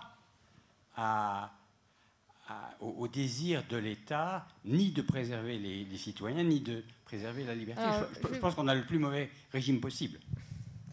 Je vais vous dire, sur la question du tabac, les deux questions ne sont pas alternatives. Je veux dire par là que il me semble que celui qui veut fumer doit pouvoir le faire. Je ne suis pas pour interdire complètement le tabac. La vente du tabac aux enfants, aux jeunes, ça c'est une autre affaire. Mais un adulte, je considère qu'il faut quand même qu'on trouve des points qui permettent de concilier la liberté individuelle et effectivement la logique collective et le bon sens. Mais bon, les gens veulent fumer et ils fument. Là, en revanche, où je vous rejoins, c'est sur le fait que tout n'est certainement pas fait pour dissuader les gens de fumer. Que la loi E20 est bien souvent non appliquée. Et qu'il ne faut pas oublier, alors je vais dire des choses qui fâchent, mais on me connaît ici, en général je dis des choses qui fâchent, le tabac rapporte beaucoup d'argent à l'État. Voilà. Et nous savons tous que ça fait partie des recettes de poche, et que lorsque on a une difficulté de trésorerie, eh bien, le plus facile, c'est encore de monter les taxes sur le tabac et les alcools. Alors, dans un raisonnement économique, ce n'est pas complètement imbécile, parce qu'on peut toujours justifier ça en disant plus le tabac est cher, plus ça dissuade les gens d'en acheter. Ce qui est vrai, ça va plutôt dans le bon sens. Mais enfin, je ne suis pas persuadée que la première préoccupation de l'État quand il augmente le prix des cigarettes soit de faire en sorte que les gens en achètent moins. Voilà. Objectivement, toutefois, donc plus c'est cher tout de même, notamment pour les jeunes, incontestablement, moins on en achète. Donc ça, c'est plutôt bien. On ne va pas dire notamment que c'est pour mal, les jeunes. Hein. Mais enfin, voilà, je vous ai répondu, monsieur, très franchement. Oui, d'autres réponses, oui. J'aimerais juste faire une remarque à propos du tabac. Ayant enquêté il y a quelques années, vous vous souvenez au moment de ces procès très importants aux États-Unis, je pense qu'il ne faudrait pas exonérer un certain nombre de scientifiques travaillant dans certaines grandes entreprises et ces mêmes grandes entreprises de leur responsabilité directe, à savoir mettre au point des produits qui créent ce que nous connaissons tous, anciens fumeurs, la dépendance. Parce que ça aussi, ça se travaille. Et c'est sur ces points très précis que les procès se sont faits. Quand on a vu que des protocoles à caractère scientifique avaient été mis au point de façon à rendre les gens dépendants. Hein. C'est très important aussi de mon point de vue scientifique. Bon, je peux prendre la parole, s'il vous plaît. Bon. Alors, j'ai un témoignage à vous dire. L'été 2000, ma femme et moi, nous étions dans une soirée organisée par un grand avocat près d'Avignon. Il y avait pas mal de personnes et j'ai eu une conversation scientifique avec un ancien responsable d'un centre nucléaire français, qui a été aussi directeur adjoint des projets militaires du CEA. Et au cours de cette conversation, je me suis pas mal moqué des premiers essais nucléaires souterrains qui ont été faits à Inekert, au Sahara, dans les années 60. Vous savez peut-être que les Français ont creusé un tunnel, ont mis une bombe atomique, ont mis du béton et du fer, et ont fabriqué finalement une sorte de canon, sans le savoir. Ils ont fait venir Mesmer, et Gaston Palevski, deux ministres, et pour faire les essais. On a appuyé sur le bouton, malheureusement le béton n'a pas tenu. Tous les gaz radioactifs ont été éjectés, les deux ministres ont été irradiés. C'est une histoire complètement vraie, historique. Mesmer en a même témoigné dans Paris Match. Bon. Ils ont pris la fuite. Je crois que Palevski d'ailleurs a été gravement malade après. Donc je racontais cette histoire-là en me moquant un petit peu des ingénieurs militaires. Et en face de moi, il y avait ce monsieur qui était donc ancien responsable du centre de Marcoule qui m'a dit « Oui, mais ça c'était l'époque héroïque, maintenant nous dominons complètement la question. » Je vous rappelle qu'on était en 2000. Alors je lui ai dit « Mais vous voulez parler des essais nucléaires souterrains de Mururoa qui ont été arrêtés en 1996 ?» Il m'a dit « Non, on a même fait des essais nucléaires dans l'Hexagone. Et nous sommes 3 témoins. Moi, mon épouse et un ancien pilote de Concorde. Et nous avons témoigné dans un procès qui a eu lieu le 15 juillet 2002 et qui va avoir son jugement en appel à la cour de Nîmes à 8h30 le 20 février. Vous pouvez très bien venir si vous voulez, vous allez entendre un peu tout ça. Donc voilà un homme qui a été co-responsable des projets militaires du CEA, qui nous a dit qu'il y avait des essais nucléaires souterrains dans l'Hexagone. Moi, je suis scientifique, vous m'avez entendu parler, donc je suis aussi physicien. Donc tout d'un coup, ça m'a interpellé. Je vais vous dire la chose suivante, c'est que ma femme m'a dit, je n'aurais pas été à cette table, je n'aurais pas entendu ça de mes oreilles, je ne t'aurais pas cru. C'est vrai que tout d'un coup, on se pose la question de dire, est-ce que c'est vrai? Alors on se remet en 96, on apprend que la France arrête ses essais nucléaires souterrains et que nous allons pouvoir bénéficier d'un simulateur mégajoule qui va être construit à Bordeaux, au BARP, sur lequel on va pouvoir simuler les bombes nucléaires. Si vous allez sur mon site internet, vous aurez une analyse de ce simulateur. Ça ne marchera pas, c'est de la foutaise, c'est un projet pipeau, c'est destiné à masquer le fait qu'on a fait probablement une centaine d'essais nucléaires en France. Je crois qu'en effet, votre exemple montre bien un petit peu tout le secret qui entoure donc un certain nombre d'expériences. Il y a peut-être d'autres questions, ça serait souhaitable qu'on puisse les entendre aussi, s'il y a d'autres personnes vous pensez qui veulent... que ça suffit, mon intervention? Oui, enfin... Attendez, je vous rends le micro. Oui, alors, une question là-bas, allez-y. Oui, Je voudrais revenir un peu sur la question du tabac. Corinne Lepage qui a dit que rien n'est fait pour dissuader les gens. L'année passée, je ne connaissais pas Andorre. Je suis allé à Andorre. Et là-bas, à la CETA, de partout, il y a des publicités. Mais alors, c'est incroyable les publicités qu'il y a sur le tabac. Vous avez de la vente du tabac qui se fait dans tous les magasins, vous avez de la vente de tabac. Dans votre axe. J'ai eu l'occasion... Pardon, alors j'ai eu l'occasion de parler... Écoutez, j'ai simplement interrompu en effet l'exposé pour que d'autres personnes puissent s'exprimer. Voilà, bien sûr. Je pense qu'en plus de ça, l'intervenant étant présent, vous aurez tout le loisir de poursuivre la conversation avec lui à l'extérieur. Ce n'était pas du tout... Moi, je peux dire ce que j'en pense. Moi, je veux bien poser une... Voilà, je voudrais terminer ma question, là. On va revenir à petit, parce que c'est comme... Voilà, je suis agriculteur et donc je me suis rendu compte, en allant à Andorre, que les petits morceaux de terrain de 800 mètres, 400 mètres carrés, 200 mètres carrés, il y avait du tabac.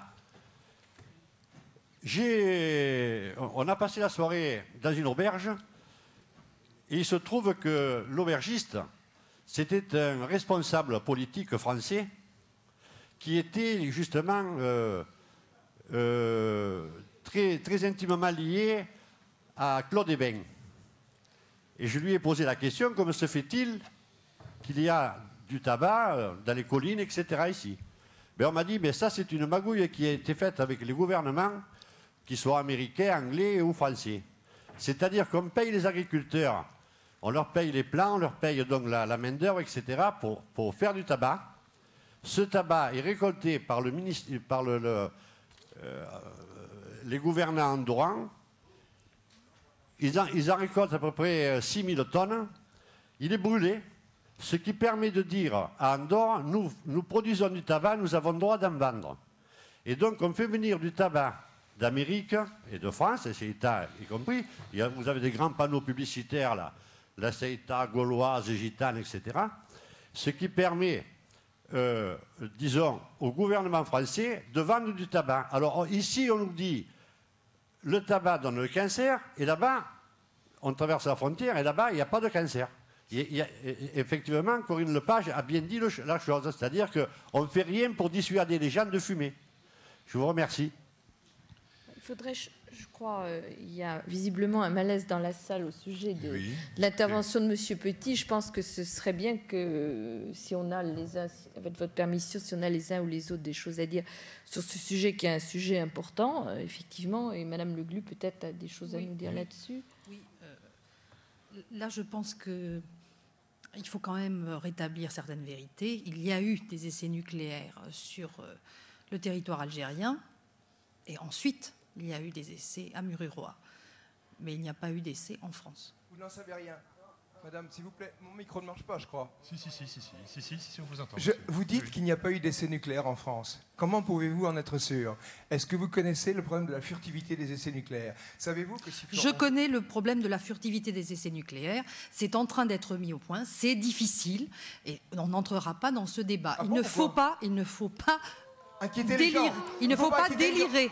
Il ne faut pas Mais on ne délire pas, madame. Si vous faites exploser une bombe d'une kilotonne à 1000 mètres de profondeur dans une cavité de 20 mètres, vous n'avez pratiquement pas de signal. Vous avez 50 façons d'atténuer le signal nucléaire.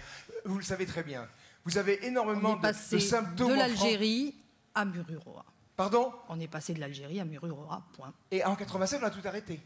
Et vous, regardez-moi. On a arrêté, effectivement, et effectivement, peut-être, pourrez-vous dire que les militaires français risquent de se trouver dans des situations désagréables si d'autres nations se remettent à faire des essais nucléaires. Mais toutes les nations font des essais furtifs. Les essais actuels, que je sache, il n'y en a pas depuis plusieurs années. Comment le savez-vous? Il y a des systèmes de contrôle internationaux ultra sensibles qui en permanence monitorent toute la planète. Pas du tout, vous n'êtes pas capable de savoir si les gens en Corée du Nord ont fait des essais. Mais bien sûr que si, on a tout à fait détecté les essais pakistanais, les essais indiens, absolument. Mais pas en Corée du Nord. Écoutez, pour l'instant, il n'est pas assuré que la Corée du Nord détienne des bombes nucléaires opérationnelles. Très bien. Alors tout va bien, mais je peux vous dire la chose suivante. Non, je ne dis pas que tout va bien. Il existe des techniques, je les ai étudiées, il y a des publications. On le sait, monsieur. On le sait qu'il y a des techniques qui permettent d'atténuer le signal. Elles sont extrêmement difficiles à mettre au point et elles ont été mises au point. Elles ne sont pas difficiles à mettre au point. Si, elles sont difficiles à mettre au point et elles ont été mises au point. Qu'est-ce que vous y connaissez? Vous êtes ingénieur? Je suis docteur en physique nucléaire et j'ai travaillé effectivement sur les questions du nucléaire et notamment des missiles et des bombes nucléaires, notamment toute l'année dernière. Et j'ai revu toutes ces questions d'atténuation du signal. Figurez-vous que ce n'est pas si simple. D'ailleurs, les Américains, qui peut-être auraient envie de faire des petites explosions, comme on dit des mini-nukes, pour l'instant, ils ne les font pas. Et ils savent très bien que ils prendraient le risque d'être détectés par les autres nations, notamment la France, qui est très bien équipée.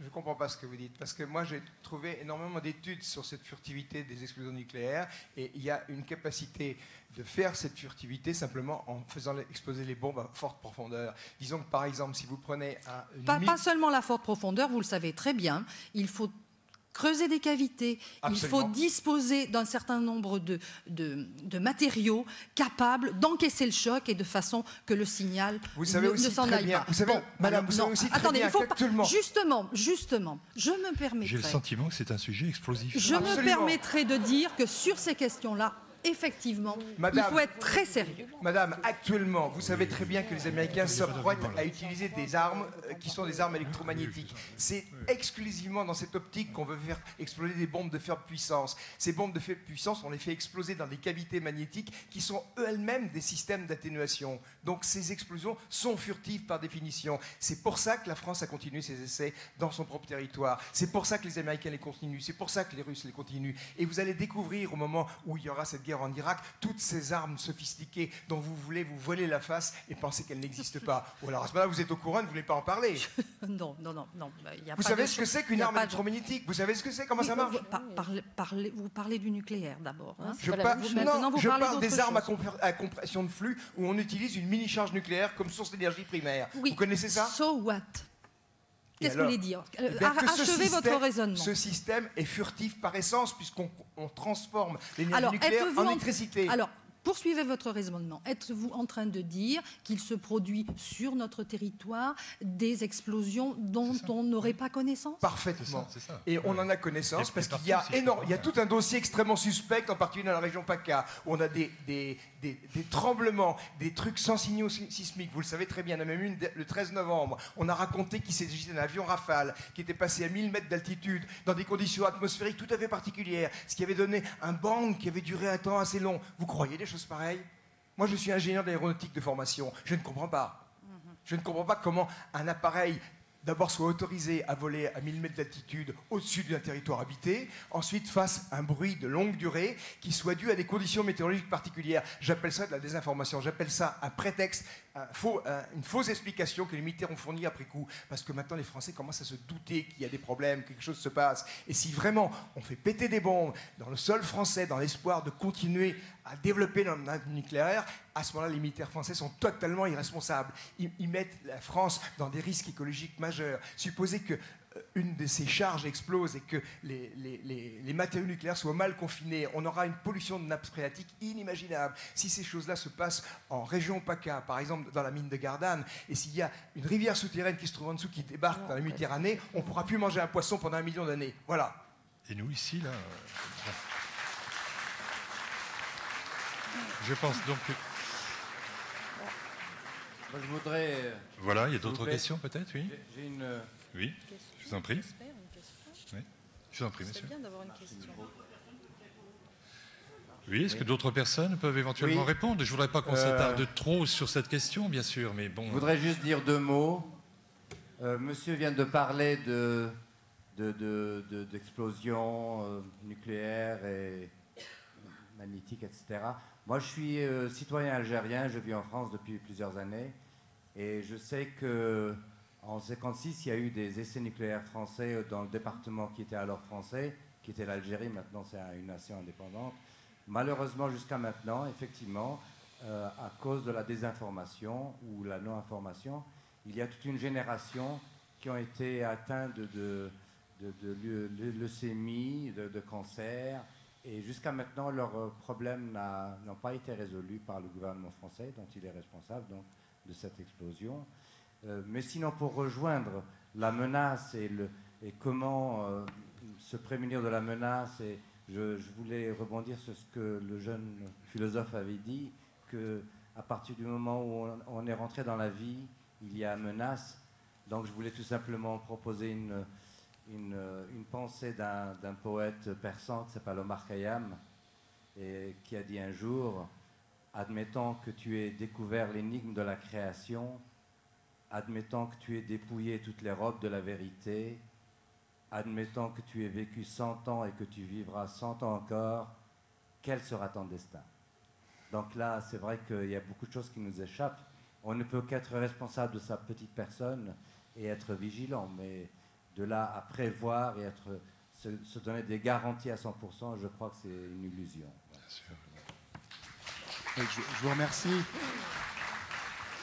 Je crois que ce qui est important, effectivement, aussi, c'est non seulement de réfléchir sur les risques, ce qui est très important, d'essayer de les minimiser, ce qui est très important, mais de s'interroger aussi sur l'attitude humaine, l'attitude existentielle et son attitude personnelle par rapport au phénomène du risque. Et je crois qu'il faut aussi dire que, en tout cas c'est mon avis, c'est ma conviction, la santé c'est de savoir prendre des risques. Et c'est ce que dit très bien dans le documentaire ce clown. La santé c'est de savoir prendre des risques. Prendre des risques, ça veut dire être conscient avant tout. C'est-à-dire que je ne crois pas que quelqu'un qui fume 3 paquets de cigarettes par jour soit réellement conscient au moment où il fume ou soit nécessairement conscient des risques qu'il prend. A fortiori, je ne crois pas que quelqu'un qui prend sa voiture avec 2 grammes d'alcool dans le sang soit conscient des risques qu'il prend. Je ne dirais pas que c'est quelqu'un qui prend un risque. Je dirais que c'est quelqu'un qui court un danger et qui fait courir un danger et qui est une menace pour les autres. Mais il n'est pas conscient. Et je crois que c'est un petit peu la même attitude qui fait qu'on essaie de minimiser la part de risque le plus possible, y compris par une inflation de moyens techniques qui engendre des risques. Et d'un autre côté, l'attitude qui fait que quand il y a un risque qu'on ne peut pas minimiser par l'attitude technique, eh bien, on va tout simplement l'oublier, c'est-à-dire réduire son champ de conscience. Et je crois que c'est très important aussi de s'interroger et d'interroger sur le plan individuel comme collectif l'attitude qui est la nôtre par rapport au risque. Oui, donc je suis très sensible à cette citation. Oui, Madame Leblu. Oui, j'aimerais poursuivre sur ce que vous venez de dire pour l'attitude même des scientifiques, notamment pour ce qui concerne les armes biologiques. En travaillant ce sujet, ce qui m'a beaucoup interrogée, c'est l'attitude même de ceux qui ont mis au point ces armes, notamment en Union soviétique, parce que c'est là que le programme a été le plus développé, mais aussi, vous le savez peut-être, au Japon, quand le Japon a attaqué la Chine dans les années 30, avant la Deuxième Guerre mondiale, voir un certain nombre on peut dire, de cerveaux très intelligents, à certains moments, mettre cette intelligence au service d'une menace terrible, ça, c'est quelque chose qui vous fait vous interroger sur la nature humaine. Ça incite, juste un mot, ça incite à distinguer le champ de conscience et l'intelligence. C'est deux choses qui ne sont pas la même chose, c'est deux choses qui sont tout à fait distinctes. On peut être très intelligent intellectuellement et avoir un champ de conscience extrêmement réduit.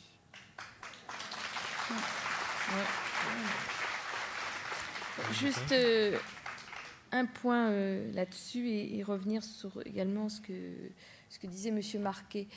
C'est un Allemand qui a inventé pour Guillaume II, avant la Première Guerre mondiale, les premiers gaz chimiques utilisés au combat.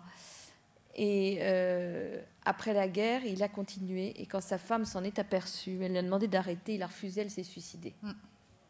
Voilà. Et sa famille a été déportée par-dessus le marché. Donc, ça me fait vraiment penser à ce que c'est que la conscience et la dialectique entre la conscience et l'intelligence.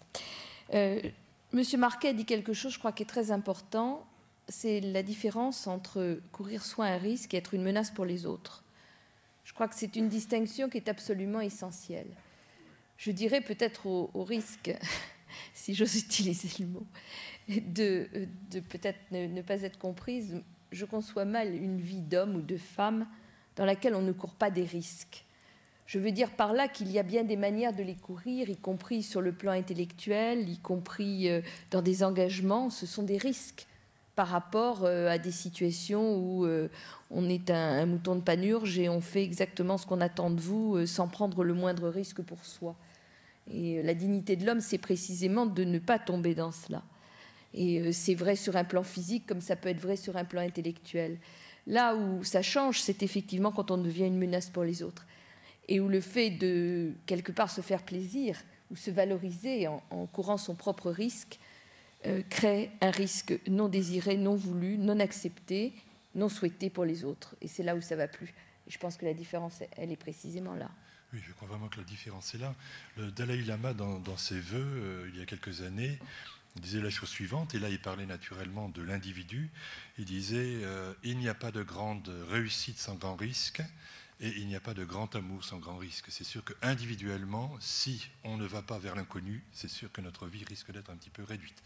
D'autres questions? Oui. Ah, le micro, baladeur. Ah. Sorte de Bonsoir. Bonsoir. J'aimerais rebondir sur ce qu'a dit Madame Lepage tout à l'heure entre le risque choisi et le risque subi. Le risque choisi, c'est le téléphone portable dont vous allez vous servir. Le risque subi, c'est l'antenne. Il faut savoir qu'en France, la norme autorise les opérateurs à émettre à 44 voltmètres. En Suisse, nous sommes à 4 voltmètres. En Autriche, on est à 1 voltmètre. Et en Russie, on est à 0,6 voltmètre. Et quand nous avons proposé à France Télécom, car nous maîtrisons la technologie qui permet de supprimer la nocivité des radiations électromagnétiques des écrans cathodiques que nous appliquons maintenant dans plusieurs pays du monde, sauf en France, puisque en France, les écrans ne sont pas nocifs. C'est ce qui nous a été répondu au ministère. Nous avons proposé aux opérateurs d'utiliser cette technologie pour rendre les antennes inoffensives. Et c'est possible.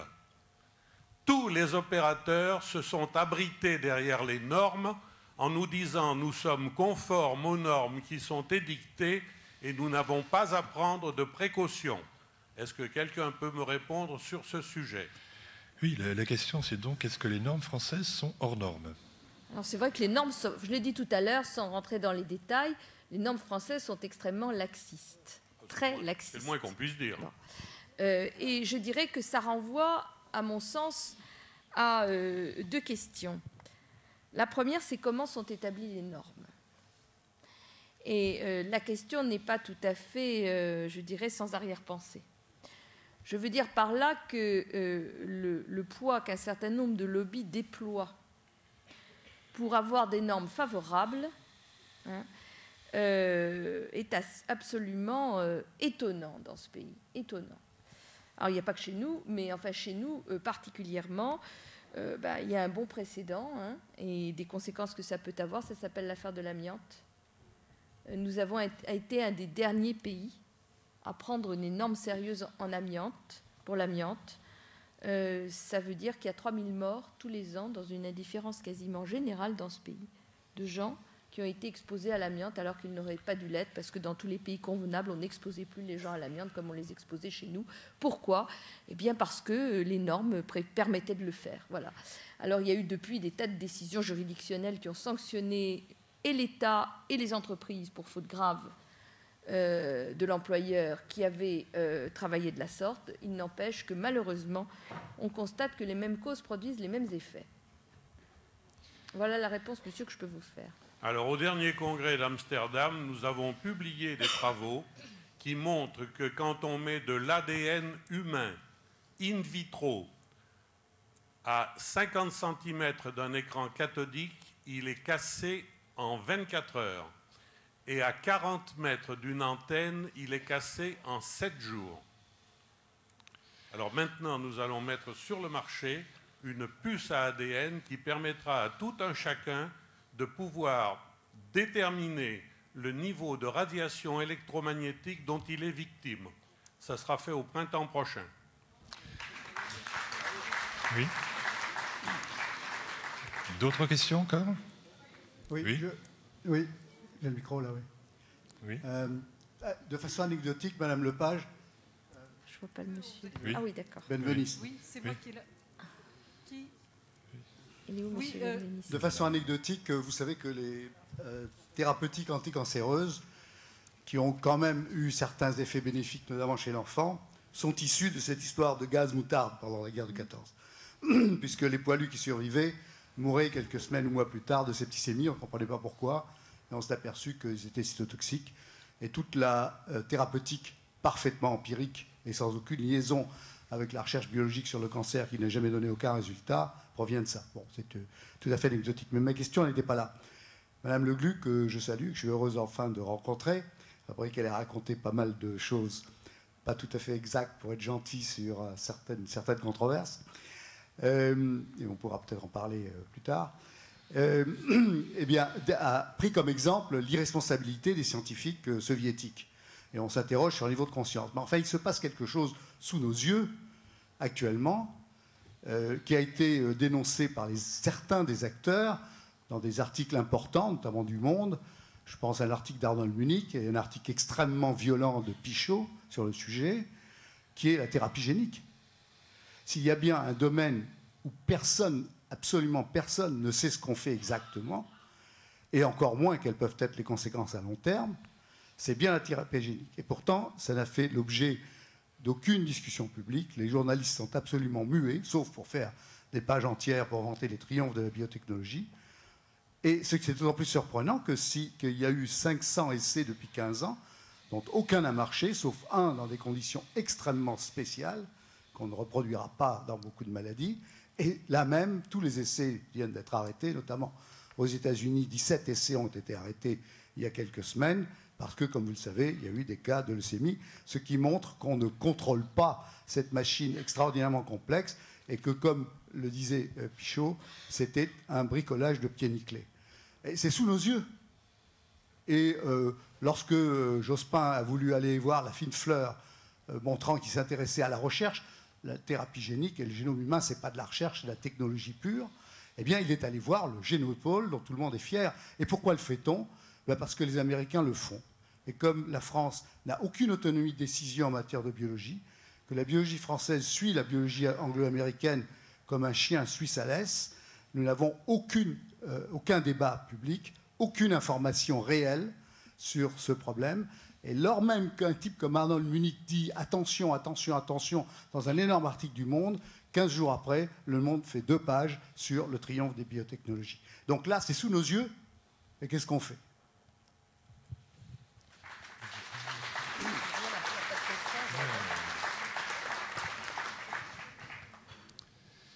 Y a-t-il d'autres questions encore? Oui. Il n'y a pas de réponse. Il a entièrement raison, Monsieur Benveniste. La manière dont il a... Enfin, en ce qui me concerne, je partage complètement son point de vue.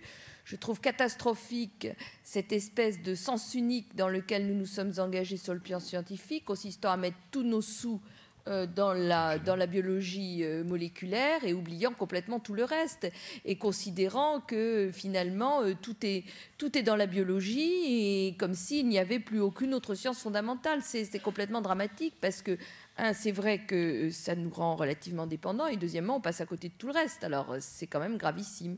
Voilà, donc ça n'appelle pas, en plus je dis ça et je ne suis pas scientifique, mais ça ne me semble pas appeler d'autres réponses. Je crois que ce qu'il nous a dit était la question et en même temps la réponse.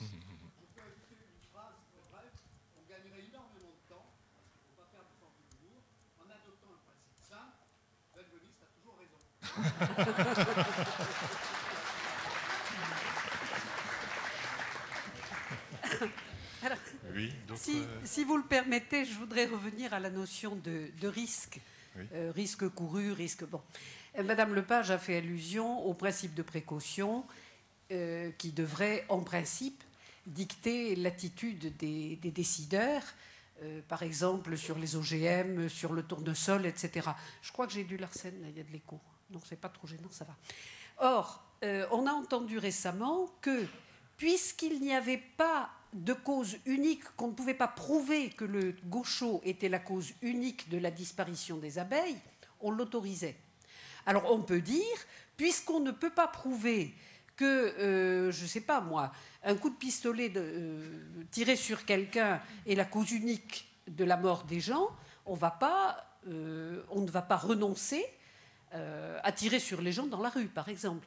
Pourquoi faut-il attendre dans ce pays que les morts se comptent non pas à l'unité, mais par dizaines ou par centaines, pour se rendre compte qu'il y avait des mesures à prendre avant? C'est valable pour le sang contaminé, c'est valable pour la vache folle, c'est valable pour l'amiante, ça sera valable, hélas, pour les OGM dans un certain délai, ça sera valable sur l'ensemble des espèces animales pour les pesticides qu'on relance. Pourquoi en est-on toujours au même type de raisonnement et que le principe de précaution, qui ne doit s'appliquer, il faut le rappeler, qu'à un coût économiquement acceptable, c'est écrit, est-il si mal appliqué? Sont-ce les lobbies, Corinne qui... Oh ben oui, bien sûr. Bien sûr. Non, pardon? Oh, il y a plusieurs choses. Alors, d'abord, il y a incontestablement les lobbies économiques. Ça, sur l'histoire du gaucho, c'est signé. Hein. C'est pas compliqué à voir. Qui a obtenu l'autorisation de mettre du gaucho? C'est les maïsiculteurs. Bon. Mais je dirais qu'au-delà de cela, il y a aussi la manière dont fonctionne la science dans notre pays, qui me paraît quand même extrêmement problématique.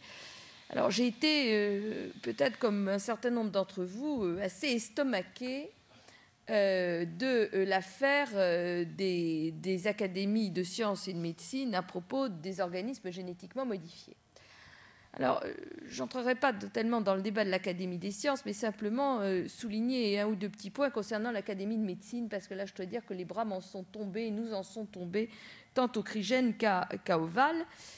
C'est que nous avons tous été informés donc qu'il y avait un rapport de l'Académie des sciences, de médecine, fondé sur des études nouvelles qui permettaient de conclure qu'il n'y avait pas de risque avec les OGM. On a tous entendu aucun risque. Bon.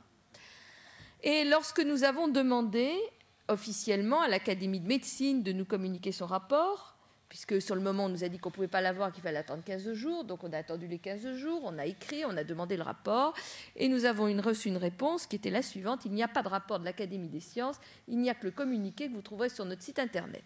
Autrement dit, chacun d'entre vous peut faire la même expérience que celle-là. Elle n'est pas coûteuse, hein, ça se fait par Internet, c'est pas difficile, vous demandez le rapport, on vous répondra, il n'y en a pas, c'est un communiqué. Bon. Alors, je dirais que c'est quand même assez extravagant. À plus d'un titre. D'abord parce que quand c'est un communiqué, ce n'est pas un rapport. Ça n'a pas la même envergure. Une page n'est pas un rapport discuté, voté par une académie du prestige de l'Académie de médecine. Deuxièmement, il n'y a pas d'études. Il n'y a aucune étude nouvelle, il n'y a aucune étude épidémiologique qui ait été faite. Et troisièmement, ce qui est peut-être le plus important et qui nous renvoie à votre question, c'est que ce qui apparaît dans la justification donnée par l'Académie de médecine à l'utilisation des OGM, c'est que c'est un intérêt économique, que c'est l'intérêt de la recherche et que c'est l'intérêt de l'économie d'aller vers le développement des OGM. C'est possible. Moi, je ne le pense pas. Mais en tout cas, ce n'est pas le boulot de l'Académie de médecine de le dire. Le boulot de l'Académie de médecine, c'est de dire s'il y a un problème sur la santé ou pas. Voilà. C'est ça qu'on attend d'elle pour savoir si ça a un intérêt économique. Il y a d'autres organes qui sont là pour le dire. Eh bien, je trouve que ce mélange des genres est quelque chose d'extrêmement grave et qui, justement, nous conduit à des problèmes, madame, comme celui que vous évoquez. Il y a un sujet que vous n'avez pas évoqué, c'est celui pourtant qui est tout à fait dans l'actualité, qui est celui des dioxines. Eh bien, si nous avons mis si longtemps en France pour nous occuper des dioxines, c'est parce qu'il y a un excellent rapport de l'Académie des sciences de 1994 qui dit que les dioxines, ce n'est pas un problème. Voilà. Donc, je crois qu'il faut rappeler ces choses-là parce qu'elles me paraissent quand même tout à fait importantes. Écoutez, chers amis.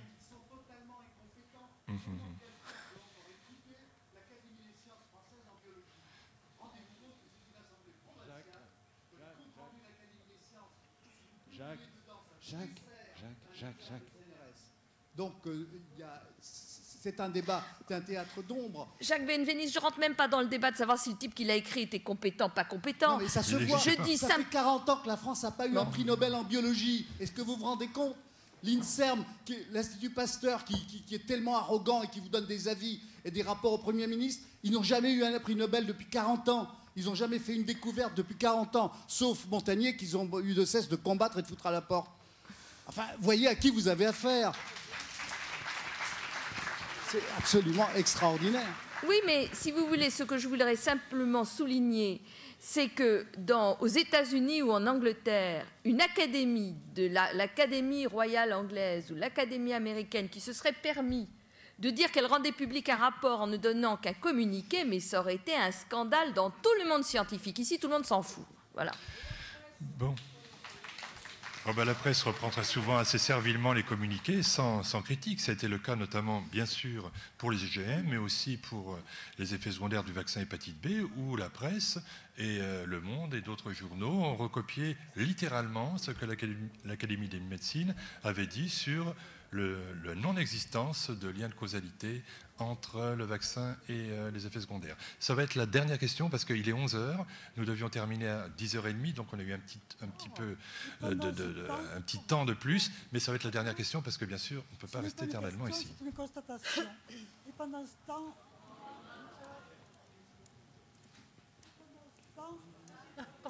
ça ne marche pas. Pendant ce temps... voilà. On a supprimé l'apagophytome et le kawa-kawa, qui étaient des produits qui étaient très, très bien acceptés par tout le monde, et c'est interdit maintenant. Alors, comment expliquez-vous que des produits aussi graves que la dioxine ou tout ça soient acceptés et que l'apagophytome soit supprimé? Je vais vous avouer, madame, ma très grande ignorance, je ne connais pas ce produit. Ce sont des produits phytothérapiques. Oui, c'est ça. Oui. Bon, écoutez. Ah là là, voilà. On n'arrivera pas à terminer. En plus de ça, on ne sait pas où sont les personnes qui souhaitent les micros. Voilà. Je ne sais pas si Jean-Yves nous autorise à faire des prolongations. Enfin bon. Non, non, la réponse est non. La réponse est non. Parce que la prolongation est entamée depuis 35 minutes. Oui, bien sûr. Ok, d'accord. Bon, alors, donc, écoutez, je suis désolé, on va continuer éventuellement. Ah, une réponse, Jacques Florentin. Oui, oui, Voilà. vas-y, on t'entend. Oui, Oui, il ne reste plus qu'à brancher le micro, c'est bon? Oui, c'est bon, c'est bon. Donc l'arpagophytum n'est pas interdit, il est toujours disponible, sauf qu'il faut rappeler que c'est un médicament à base de plantes, qu'il a besoin d'une autorisation de mise sur le marché et qu'on le trouve normalement en pharmacie. Il est effectivement interdit normalement dans les grandes et moyennes surfaces. Quant au kava-kava, c'est une plante qui vient de Nouvelle-Calédonie, qui a posé quelques problèmes parce qu'on s'est aperçu que certaines personnes avaient fait des hépatites à la suite de la consommation un peu abusive de cette plante anxiolytique. Mais là, il y a toute une discussion de fond qui n'est pas claire. Elle a été retirée du marché dans toute l'Europe, mais les néo-calédoniens ne sont pas tout à fait d'accord avec les conclusions des experts pour l'instant, car l'épidémie chez eux ne montre pas d'incidence hépatotoxique majeure. Donc la discussion est en cours et on a effectivement sur le site internet pas mal d'informations sur le kava. Mais pour l'instant, le kava n'est plus disponible. Bon, écoutez, là, on se dit au revoir. Oui. Alors, une dernière question sur le millepertuis. Eh bien, il faut savoir que le millepertuis vient d'obtenir une autorisation de mise sur le marché et qu'il y a un laboratoire qui a actuellement, effectivement, un millepertuis conforme à la réglementation. Bonsoir à tous et merci d'être venus. Et merci à nos intervenants.